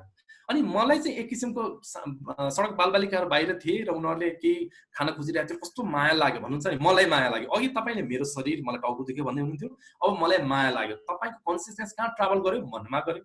अब तपाईँले वाउ मलाई त नयाँ कुरा गर्ने विचार आयो, वाउ अब म जित्छु संसारलाई, त्यो थट भयो। अब म कहाँ गयो, तपाईँ अघि बडीमा हुनुहुन्थ्यो, अब माइन्डमा, अब थटमा आउनुभयो नि। भनेपछि कन्सियसनेस जहाँ जहाँ ट्राभल गर्छ तपाईँलाई त्यही त्यही फिल हुन्छ। सिडीमा गीत बजाए जस्तै जहाँ जहाँ सिडीको ट्र्याकमा हेडले छुन्छ त्यही त्यही कुरा डिस्प्ले हुन्छ। त्यस कारण मैले के भन्न गइरहेको छु भने तपाईँले लाइफलाई हेर्ने पर्सेप्सन अत्यन्त सरल रहनुहोस्। जे तपाईँले लाग्छ एकदम फ्लेक्सिबल भएर छोडेर रहनुहोस् र निष्फिक्री रहनुहोस्, 100% रहनु। त्यो रहनको लागि सचेतना, अवेरनेस जे गरिरहेछ त्यो प्रतिको होस्। तब बल्ल तपाईँलाई थाहा छ कि यो माइन्डको कुरा रहेछ, मैले यसमा इन्टरफेरेन्स गर्नु जरुरी रहेछ। दिमागले त हेर्नुहोस् यति यति धेरै कुराहरू ल्याउँछ, तपाईँले आफ्नो कुरा आफूले लेख्न पनि सक्नुहुन्न। त्यति लाजलाग्दो घिनलाग्दो विचारहरू पनि तपाईँलाई आउँछ। त्यो सबै विचार, अब मलाई एउटा हाम फाल्न मन लाग्यो भने म हाम फाल्दिनँ, त्यो तपाईँको लागि त्यो ठिक हो कि होइन भने जुन छुटाउने छ नि एउटा कन्सियसनेस, त्यसलाई चाहिँ होसबाट थाहा पाउने भएको भएर मैले विदेशमा रहनुहुने साथीहरूले भन्छु, कति मान्छेहरूलाई विदेश जान नपाएर छटपटी होला, कति मान्छेहरू विदेश जान नपाएर यहाँ कति तडपिराख्नु भयो होला। तपाईँहरू सुन्दर ठाउँमा हुनुहुन्छ, सुन्दर समयमा हुनुहुन्छ, 100% जे गरिराख्नु भएको छ प्रेमपूर्वक गर्नुहोस्, सजगतापूर्वक गर्नुहोस्, यही नै भन्न चाहे। धेरै धन्यवाद सर। अब अर्को प्रश्न चाहिँ हालसालै अब एक बलिउडको स्टारले सुसाइड गरेपछि यो एकदमै अहिलेको एकदम जल्दो बल्दो प्रब्लमको रूपमा आएको छ होइन। मान्छेलाई कस्तो हुँदो रहेछ भने एउटा सर्टेन ठाउँसम्म पुगौँ जस्तो लाग्छ होइन, फर्स्टमा स्टेप वाइज स्टेप, अनि त्यहाँसम्म पुगेपछि पनि उसको एक्सपेक्टेसन कहिले पनि मिट नहुने के। अनि त्यही भएर अब सुसाइड, डिप्रेसन जस्तो प्रब्लम त अहिलेको युथमा एकदमै धेरै देखिएको प्रब्लम हो। त्यसमाथि फेरि हर कोहीलाई सक्सेसफुल हुनु छ नि त यहाँ, हरेक कोहीलाई। मलाई अरू कसैलाई युथहरूलाई अब यो म एउटा यस्तो गर्छु अनि त्यो भएन भने के गर्ने भन्दा कि डिप्रेसन कि सुसाइड, त्यो बाहेक अरू सोच्नै सकिरहेको छैन कि अहिलेको युथको माइन्डले। त्यसलाई चाहिँ कसरी टर्न गर्ने त कि, यो त एकदम सिरियस प्रब्लम भयो हाम्रो लागि होइन। अब यसलाई चाहिँ कसरी टर्न गरेर होइन, फेलियर हुँदा पनि ठिक छ, I can survive, I have better option भन्ने कुरा थट्सहरूलाई चाहिँ कसरी डेभलप गर्ने, कुनै प्लिज। धन्यवाद म्याम। आजको जुन मेरो टपिक नै यही थियो। मैले मेन्टल हेल्थमा त बोल्न सक्थेँ र मेन्टल हेल्थसँग मैले चाहिँ मेडिटेसन जोड्नु, स्पिरिचुअल जोड्नुमा पनि यही थियो। आज मलाई एन्जाइटी छ, मैले एन्जाइटीलाई हटाएँ। भोलि मलाई डिप्रेसन आउला, डिप्रेसनलाई हटाएँ। कहिलेसम्म हटाउने? एउटा समस्या त सधैँ आइरहेको छ नि, भोलि इन्सोम्निया होला, म इन्सोम्नियालाई हटाउँछु, होइन। जब तपाईँ त्यो अवस्थाबाट माथि उठ्नुहुन्छ, मैले भने नि भगवान बुद्धको एउटा कुराले सम्झिन चाहे, अष्टाङ्गिक आर्य सूत्रमा भन्नुभएको छ, जीवन दुःख छ। सबसे पहिला त रियालिटीले तपाईँहरू युवाले एक्सेप्ट गर्नुपर्छ, जीवन भनेको सङ्घर्ष नै हो, च्यालेन्ज नै छ प्रतिपल। त्यही भएर नै जीवनमा यति धेरै सुन्दरता छ के फेरि। त्यस कारण जीवनमा दुःख छ, दुःखको कारण छ हेर्नुहोस् है। तपाईँले जे कुरा सफर गरिराख्नु भएको छ त्यसको रिजन पनि छ। अब सधैँ हामी रिजनलाई ठिक गर्नलाई के छ, सोल्युसन पनि छ। तर हामी सोल्युसनको मात्र उपाय खोज्दै बस्यौँ भने, अघि मैले भने जस्तै आज टाउको दुख्यो, टाउको उपचार गर्यो, भोलि घाँटी दुख्ला, घाँटीको उपचार गर्यो, हामी कहिलेसम्म उपचार गरिराख्ने। तर एउटा अवस्था छ, स्टेट अफ द माइन्ड छ, जहाँ दुःख र सुखले छुँदैन भन्ने कुरा छ। र मैले युथहरूलाई के भने यो जुन माइन्डफुलनेस मेडिटेसनलाई साँच्चीकै तपाईँले हेर्न थाल्नुभयो भने, हामी माइन्डफुलनेस मेडिटेसनमा के गर्छौँ, आँखा बन्द गरी राम्रो कुरा आउँछ जस विचार, नराम्रो कुरा आउँछ जस विचार। भौतिक संसारमा अहिले चाहिँ लजिकले काम गर्छ, यो राम्रो र नराम्रो। ध्यानमा हामी के गर्छौँ, थट इज ओन्ली थट, उत्कृष्ट आओस्, निकृष्ट आओस्, सबल पक्ष आओस्, दुर्बल पक्ष आओस्, जस विचार हो, आवाज बस आवाज हो, हामी जजमेन्ट गर्दैनौँ। अब अहिले हाम्रो समस्या के हो भने, हजुरले भन्नुभएको जस्तो यति धेरै महत्त्वकांक्षा, धेरै छ, अपेक्षा छ, एम्बिसन छ, जित्नु छ हामीलाई। तर जित्नु त जित्नु हो नि, तर जित्नु कहाँ जित्नु छ, पहिला सबैभन्दा पहिला तपाईँले जित्नु छ। Change your life today. पहिला तपाईँले तपाईँको मनभित्र जित्नुपर्छ, तब बल्ल संसार जित्नुहुन्छ। तर यहाँनिर के भयो भने, प्रभावमा होइन, स्वभावमा जानुपर्ने ठाउँमा हामी प्रभावमा गयौँ के। र बेसिकली युथहरू प्रभावमा चाहिँ एकदमै बाँचिरहेको छ, इम्प्याक्ट अरूको देखासे कि यस्तो हुनुपर्छ भन्ने कम्पिटिसन। तर मेरो स्वभाव के हो त, मेरो मौलिक पक्ष के हो, जस्तै ममा अरू जस्तै म चाहिँ गीतमा राम्रो हुन नसकुला, सुशान्तजी जस्तो एक्टिङमा म राम्रो नहुला, तर मेरो मौलिक पक्ष के हो त, म भित्रको के हो त्यो उत्खनन गर्नको लागि म भित्र फर्किनु पर्यो कि। खालि म देखासेखी गर्छु, एउटा म्युजिक अथवा राम्रो गाउने मान्छे देख्यो भने म पनि यत्तिकै राम्रो गाउन पाए हुन्थ्यो, म खेल्ने खेलाडी देख्यो भने म यत्तिकै राम्रो खेल्न पाए हुन्थ्यो होला भन्ने। तर मेरो मौलिक गुण के हो त, जब म भित्र पस्छु नि त तब मैले थाहा पाउँछु। त्यसैले अहिले धेरै मान्छेको अपेक्षाले जब एक्सपेक्टेसन मिट हुँदैन, तब चाहिँ हामी मान्छेको इगोलाई के हुन्छ, खलल पैदा हुन्छ र अब हामी केही पनि देख्दैनौँ। तर मैले के भन्छु भने, तपाईँलाई हार्नु र जित्नुको परिभाषा के हो? जित्नु भनेको के हो? तपाईँले कुनै कुरा जित्नुहुन्छ भने त्यो कतिखेरसम्म आउँछ त, तपाईँले जितेसम्मको बेलासम्म मात्र तपाईँलाई मजा आउँछ नि, जितिसकेपछि त सकियो नि। जस्तै मैले टपर गर्नु छ भने मलाई टपर गर्नु पूर्व टपर नगर्दासम्मको त्यो बीचको मेहनतमा आनन्द छ कि। जब मैले टप गरेपछि त सो हार्ड, अरूको लागि चाहिँ यसले टप गर्यो, तर मलाई त केही लाग्दैन नि। त्यसैले हामीले आनन्द कसरी खोजिरहेको छौँ, पाउनुको अर्थ के हो भने के, र गुमाउनुको अर्थ के हो। तर हामी त यदि मनकै भुलभुलैयामा हराइरहने बेलामा भएको भएर युवामा चाहिँ यो खालको समस्या भएको। र म के भन्छु नि, एटलिस्ट दिनमा 20-25 मिनट भए पनि आफैतिर फर्किने मेरो मौलिकपन के हो। जब हरेक कुरालाई म अभाव हेरेँ, र एउटा कुरा म जानकारी दिन्छु, जो मान्छे डिप्रेसन हुन्छ त्यो मान्छे अभाग्यशाली व्यक्ति हो। बुद्ध डिप्रेसनै भएर त्यो लेभलमा पुग्यो। मलाई पनि कुनै बेला यो जीवनको बारेमा मलाई अलिकति डिप्रेस भएको थियो, र म यो क्षेत्रमा छु। र यहाँ कोही त्यस्ता व्यक्तित्वहरू पनि हुनुहुन्छ जीवनमा डिप्रेसन नभएको कोही पनि हुँदैन। र जति छिटो डिप्रेसन हुनुहोस्, तपाईँ त्यति नै छिटो सौभाग्यशाली हुनुहुन्छ। ताकि त्यो डिप्रेसनमा अल्मलिरहनु भयो भने तपाईँहरू ट्याङ्कुलाइजर खाएर रिहेबिलिटी सेन्टर अथवा हस्पिटलको ट्रमामा हुनु होला। तर यसबाट सिडीको रूपमा माथि बढ्नु भयो भने तपाईँ जिन्दगीलाई जित्नुहुन्छ। सबैभन्दा कुरा जित्ने मान्छे, डिप्रेसनबाट ओभरकम भएको मान्छेलाई सोधौँ, जित्नुको परिभाषा के हो? आफैलाई जित्नु हो, मनलाई जित्नु हो। अध्यात्मले यही कुरा भन्छ। त्यसैले मैले यो अनुरोध गरेँ युवाहरूमा, हरेक कुरा तपाईँहरूले जे गर्नुहुन्छ अत्यन्त प्रेमपूर्वक होसपूर्वक गर्नुहोस्। होस जहाँ जहाँ छ त्यहाँ समाधान छ, शान्ति छ, पर्सेप्सन पनि त्यहाँ सकारात्मक आउँछ। यति नै मैले यस अर्थबाट आज मैले जोडेँ। धन्यवाद सर। अब हामी अन्तिम प्रश्नतिर छौँ। अन्तिम प्रश्न चाहिँ के छ भने, यो भौतिक संसारमा हाम्रो यो शरीर छ होइन, मन छ अनि आत्मा छ नि त, यो तीनटालाई चाहिँ हजुरको पर्सपेक्टिभमा यिनीहरू कसरी इन्टरकनेक्टेड होला नि त? आत्मा पनि त छ नि होइन, अब कसै इगो एटिट्युड भन्ने कुरा बिसाइड द्याट हाम्रो मन अनि शरीर अनि आत्मा छ, यसलाई कसरी इन्टरकनेक्ट गर्न चाहन्थे? एकदमै सुन्दर प्रश्न, र यो अध्यात्ममा यसको सार पनि छ। अब यसलाई साइकोलोजीको टर्मबाट फरक कुरामा गर्न सकिन्छ। र बेसिकली सोल, माइन्ड, बडी, तीनटा कुराले भनौँ, अथवा बडी, माइन्ड, सोलबाट भनौँ। नदेखिने चिजबाट देखिने चिज बनेको छ। इलेक्ट्रोन, न्युट्रोन, प्रोटोनको मुभमेन्टबाट एकदमै छिटो मुभमेन्ट गरिरहेर हामीले सलिड चिज देख्छौँ। यदि यसलाई ढिला बनाउँदै लुज बनाउने हो भने यो जुन भौतिक संसार अहिले ल्यापटपहरू, अहिले यो भित्ता पनि देखिँदैन। भिजिबल हुनको लागि त्यहाँ एक किसिमको ऊर्जाको उपस्थिति हुँदैछ। पृथ्वी पनि घुमिरहेछ। त्यसैले यो नदेखिने चिजबाट अझ भनौँ यो अध्यात्ममा पञ्चतत्वको कुरा गरिन्छ, जलवायु, पृथ्वी, अग्नि, आकाश, आकाशबाट नै सिङ्गो संसारको सृष्टि भएको भनिन्छ र विज्ञानको धेरै हदसम्म यो कुराले निकालेको हुन्छ। भनेपछि नदेखिने चिजबाट देखिने चिजको उत्पत्ति भएको छ। मैले सामान्य उदाहरणमा यहाँ दिन्छु। एउटा घरमा, तपाईँहरूको घरमा अहिले पनि तपाईँहरू घरमै हुनुहुन्छ होला, बत्तीहरू छ नि, त्यो एउटा ट्युबलाइट भनौँ, अर्कै खालको बत्ती भनौँ, सबैले म बलेको भन्न थाल्छन् कि, तर करेन्टको एब्सेन्समा कुनै बत्ती बल्नेवाला छैनन्। बडी भनेको त्यही नै हो। मैले आज सिम्पल कुराबाट बुझाएँ। बडी भनेको त्यही बल्ब जस्तो हो, त्यो जलेपछि अर्को राख्न सकिन्छ भने चाहिँ म मरेपछि अर्को शरीर आउन सक्दो रहेछ, तर म बलेको छु त होइन, करेन्टको एब्सेन्समा म हुन्न। भनेपछि आत्माको तललाई चाहिँ तपाईँले करेन्टको रूपमा हेर्न सक्नुहुन्छ। म भित्र चाहिँ आत्मा छ, तर शरीर त परिवर्तन हुन सक्छ, आत्मा परिवर्तन हुँदैन। तर म चाहिँ अब ध्यान गर्दै गएर एउटा चिमले अर्को चिम यसो गयो, म त चिम त होइन रहेछ, म त चिम त मेरो फिजिकल पार्ट रहेछ, म भित्र त करेन्ट रहेछु भन्ने जब उसलाई एहसास भयो, तब यसरी जान्छ, त्यो ट्युबलाइट त फरक रहेछ नि, तर त्यो भित्र जाँदा त्यो ट्युबलाइट पनि म नै रहेछु। कृष्णले अहम ब्रह्मास्मि, म नै ब्रह्म हुँ भन्नेको उदाहरण सायद यो नै होला, किनकि म कृष्णलाई भेटेको छुइनँ। तथापि पनि जुन गीतामा भन्ने कुराको यही जस्तो मलाई लाग्छ, किनकि जब मैले मेरो कन्सियसनेसबाट ट्राभल गर्दै गएँ भनेपछि त्यो पनि मै लाग्छ, म पनि मै लाग्छ। त्यो भनेको चाहिँ एउटा सोलको एक किसिमको मैले फिजिकल रूपमा बुझाउन गएँ। अब माइन्ड भनेको चाहिँ मैले सूक्ष्म शरीर भन्छु, एस्ट्रल बडीको कुरा म अलिकति स्पिरिचुअली भन्दैछु। हामी मरिसकेपछि तपाईँले यो जानेको इन्फर्मेसन कहाँ हुन्छ त भन्दाखेरि सूक्ष्म शरीरमा हुन्छ, सबकन्सियस माइन्डमा हुन्छ। त्यही भएर म जब बल्ब चेन्ज गरे पनि जब अर्को बल्ब राखे पनि त बल्ने नै हो नि त। भनेपछि मेरो संस्कार, मैले जति पनि जीवनमा बिताएका ती स्मरणहरू, सबै जुन रेकर्डहरू चाहिँ हाम्रो सूक्ष्म शरीर भन्ने हुन्छ। जब म मर्छु फेरि अर्को लाइफमा आएँ भने पनि फेरि चाहिँ के छ, पहिलाको कुरा फेरि जस्ताको तस्तै हुन्छ, किन बडी भनेको त आउने आज छ, भोलि छैन होइन। त्यसैले माइन्ड बडी सोलको तर्फबाट म के भन्छु भने सोलबाट हामी इनर्जी पाउँछौँ, माइन्ड थ्रु बडीमा आउँछ, र माइन्डमा यति धेरै हाम्रो विचार छ, हाम्रो मस्तिष्क केन्द्रित भयौँ, बौद्धिक भनी ठान्यौँ, हामी रात दिन दौडिन्छौँ, अरूभन्दा म अब्बल भनेर ठान्यौँ। त्यो हुँदाखेरि जुन सोर्सबाट आउने, अस्तित्वबाट, सोलबाट आउने ऊर्जा चाहिँ शरीरसम्म राम्रोसँग पुगिरहेको हुँदैन, जसले गर्दा हामीलाई साइकोसोमेटिक डिजिजहरू, मैले फेरि मेन्टल हेल्थबाट ल्याएँ। र यो तिनटाको हार्मोनाइजेसन हुनको लागि सबसे राम्रो भनेको रिल्याक्सेसन, मेडिटेसन, राम्रो खाना। किनकि यो पतञ्जलिले पनि यही कुरा भनेको छ, ध्यान धारणा और समाधिको कुराहरूमा पनि बडी, फिजिकल बडी राम्रो हुनु पर्यो। अब यसमा दुईटा कुरा छ, हामीले देखिने कुरा त तपाईँसँग बडी हो नि त, आत्मा त देखिँदैन। त्यस कारणले गर्दा आत्मा त देखिँदैन नि त, हामीले त्यो कुरा नगरौँ अहिले मेटाफिजिकल कुराहरू। तर मैले देखिने कुरा त मेरो बडी हो नि त, मैले देखिने कुरा मेरो माइन्ड पनि हो। तपाईँले हेर्न पनि सक्नुहुन्छ माइन्डलाई। जब तपाईँ आँखा चिम्लेर तपाईँ हेर्दै थाल्नुहुन्छ, तपाईँको थट देख्न थाल्नुहुन्छ, थटलाई हेर्न थाल्नुहुन्छ, जब बिस्तारै बिस्तारै त्यो थटहरू कम हुँदै गएपछि बल्ल आत्माको झलक मिल्छ।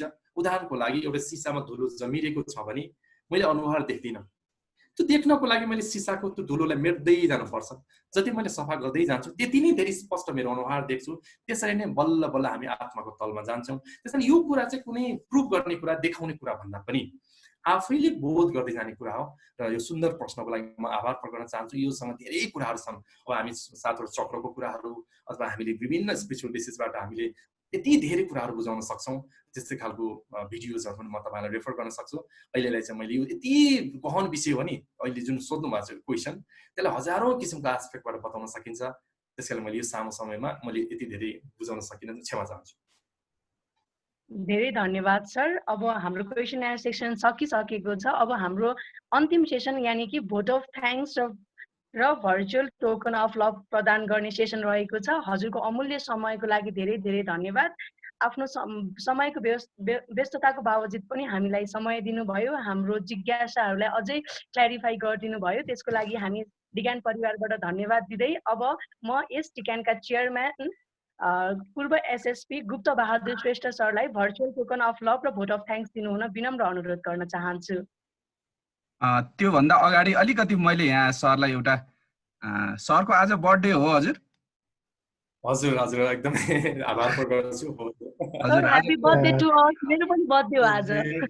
आज कोइन्सिडेन्स हजुर, हाम्रो राधिका बहिनीको र हजुरको बर्थडे परेकोमा डिकानको समस्त परिवारबाट र मेरो व्यक्तिगत तर्फबाट आदर्श सरको सुस्वास्थ्य, दीर्घायु, साथै राधिका बहिनीको पनि same. Wish you very much हजुर।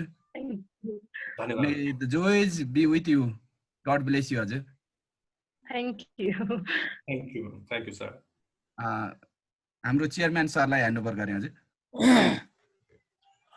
Thank you. मैले अब सबभन्दा पहिला हाम्रो आदर्श सरलाई र राधिका बहिनीलाई चाहिँ आज उहाँहरूको बर्थडे रहेछ अनि दीर्घायु सुख शान्ति समृद्धि को शुभ आशिष शुभकामनाको कामना गरेँ अब सम्पूर्ण डिकेएनका परिवारको तर्फबाट मेरो नमस्कार।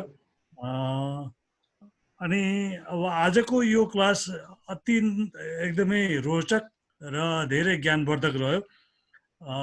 अब यो लाइफलाई कसरी हेर्ने, हाम्रो मनोविज्ञान के हुन्छ, हामी सानादेखि ठुलासम्म म एउटा अब आदर्श सरलाई चाहिँ मैले आफ्नो ब्याकग्राउन्ड बताउँ। मैले 4 वर्ष टिचिङ गरेर त्यसपछि पुलिसमा जब गरेर 30 वर्ष जब गरेर फेरि रिटायर भएको नि 4 वर्ष भयो। त्यसले गर्दाखेरि चाहिँ यो टिचिङदेखि अहिलेसम्मको चाहिँ एक्सपिरियन्स नै मेरो 38 वर्षको भइसक्यो। यो बिचको चाहिँ अवस्थालाई हेर्दा र अनि त्योभन्दा अगाडिको चाहिँ विद्यार्थी जीवन र अनि बाल्यकालको जीवनहरू चाहिँ हेऱ्यो भने र मैले पुलिस लाइफमा चाहिँ जे कुराहरू चाहिँ देखेँ पढेँ त्यो कुराहरू चाहिँ हेर्दाखेरि मेरो अनुभवले के बतायो भने यो साइकोलोजीको कुराहरूमा सानो बच्चा 2-3 वर्षको बच्चादेखि जब हामीले व्यवहार गर्छौँ 90, 95, 100 वर्षको मान्छेको हुँदासम्मको अवस्थामा सबैलाई हेऱ्यो भने सबै मान्छेको अलग दिएको पार्ट देखिन्छ। त्यहाँ सबैका आफ्नै खालका समस्या हुन्छन्। कोही मिल्ला, कोही चाहिँ थोरै मिल्ला, कोही अलिकति धेरै नमिल्ला, त्यस्तो खालको कुराहरू चाहिँ छ। र पुलिसिङको जबमा मैले के पाएँ भनेदेखि लगभग 80-85% मान्छे चाहिँ भन्दैनन् तर त्यहाँ तिनीहरूलाई साइकोलोजिकल प्रब्लम छ भन्ने चाहिँ लाग्छ मलाई चाहिँ। मेरो अनुभवमा त्यो लाग्यो। 80-85%मा त्यो समस्या हुन्छ तर उनीहरूले त्यो कुरालाई ग्रहण गर्न चाहँदैनन्। त्यो भनेपछि मलाई समाजले वा मेरो परिवारका मान्छेले थप अरू अन्य दृष्टिकोणबाट हेर्छन् भनेर मात्रै ऊ डराएर नबोलेको हुन्छ तर प्रब्लम चाहिँ हुन्छ। 80-85%मा यो अहिले सरले भनेको प्रब्लम चाहिँ रहेको हुन्छ। त्यसैले गर्दाखेरि चाहिँ अब विद्यार्थी भाइ बहिनीहरूलाई सरले अहिले जति भन्नुभयो यो सबैमा मेरो आफ्नो पनि एउटा राय के छ भनेदेखि सरले अहिले जुन भन्नुभएको छ त्यसैले मान्छेले चाहिँ यसलाई धेरै अगाडि र पछाडिको कुराहरूसँग जोड्छन् आफूलाई, तर वर्तमान सबभन्दा महत्त्वपूर्ण कुरा हो। वर्तमानमा जो मान्छे बाँच्न सक्छ त्यही मान्छे सबभन्दा बढी खुसी हुन्छ। न भूतको कुरा उसले चाहिँ सम्झेर बढी दुखी हुनु जरुरी छ, न चाहिँ भविष्यको कुरा सम्झेर उसलाई चाहिँ बढी चिन्तित हुनुपर्ने हुन्छ। त्यसैले वर्तमानमा बाँच्नु सबभन्दा मुख्य कुरा हो। त अब साइकोलोजीका कुरामा सरले यहाँ धेरै कुराहरू चाहिँ समेट्नु भएको छ।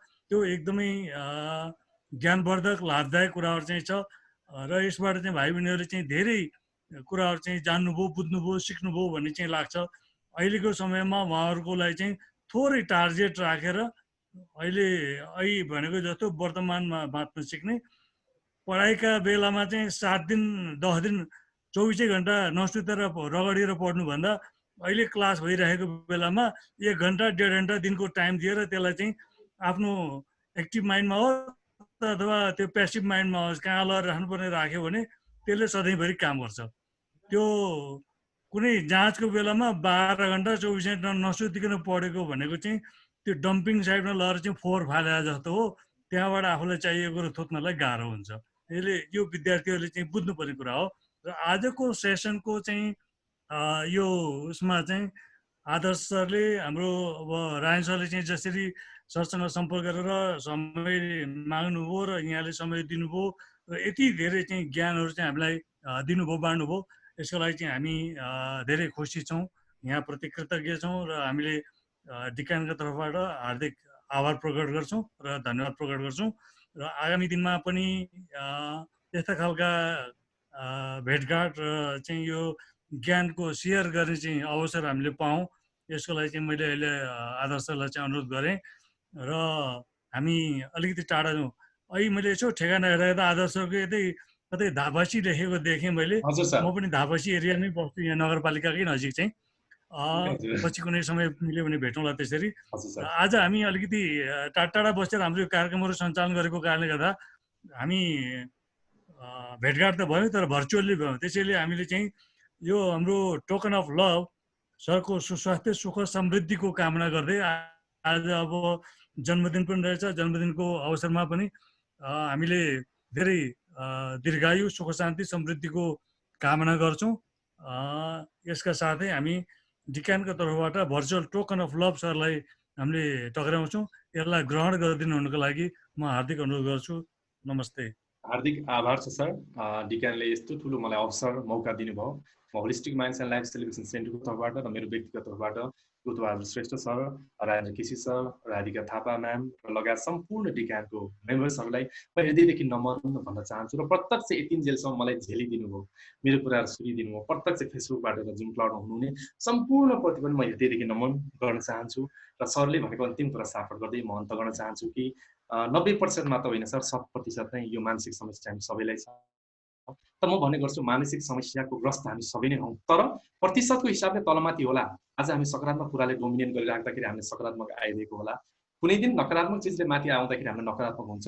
त्यसकारण बुधबार सरले भनेको अत्यन्त सही कुरा हो। यो विभिन्न अर्गनाइजेसनदेखि धेरै धेरै परिवारमा पनि अरूले थाहा पाउला अथवा यो कुरा थाहा पायो भने चाहिँ हाम्रो चाहिँ समाजले अर्कै दृष्टिकोणबाट हेर्ला भन्ने कुराले पनि हामीले रोगहरू लुकाइरहेको छौँ। अब यो समय रहेन। अब हामीले हाम्रो साइकोलोजीको कन्सल्टेसनको लागि हामीले सोध्न सक्छौँ, जान्न सक्छौँ। र यो ध्यानमय जीवनशैलीलाई अघि सरले भन्नुभएको जस्तै बच्चादेखि हामी कस्तो कुरा प्रसिद्ध गरिरहेको छौँ। अब म के भन्न चाहन्छु भने अझ 3 महिनाको बच्चाले पनि मिररिङ गर्छ अरे क्या आमाको कुरा। भनेपछि हामीले बुवा आमाले जस्तो व्यवहार गर्छौँ एउटा 3 महिनाको बच्चाले मिररिङ गर्छ भने खालि बच्चाले मात्र दोष होइन, आमा बाबुले पनि कसरी जीवनमा संस्कार दिने, खालि हामी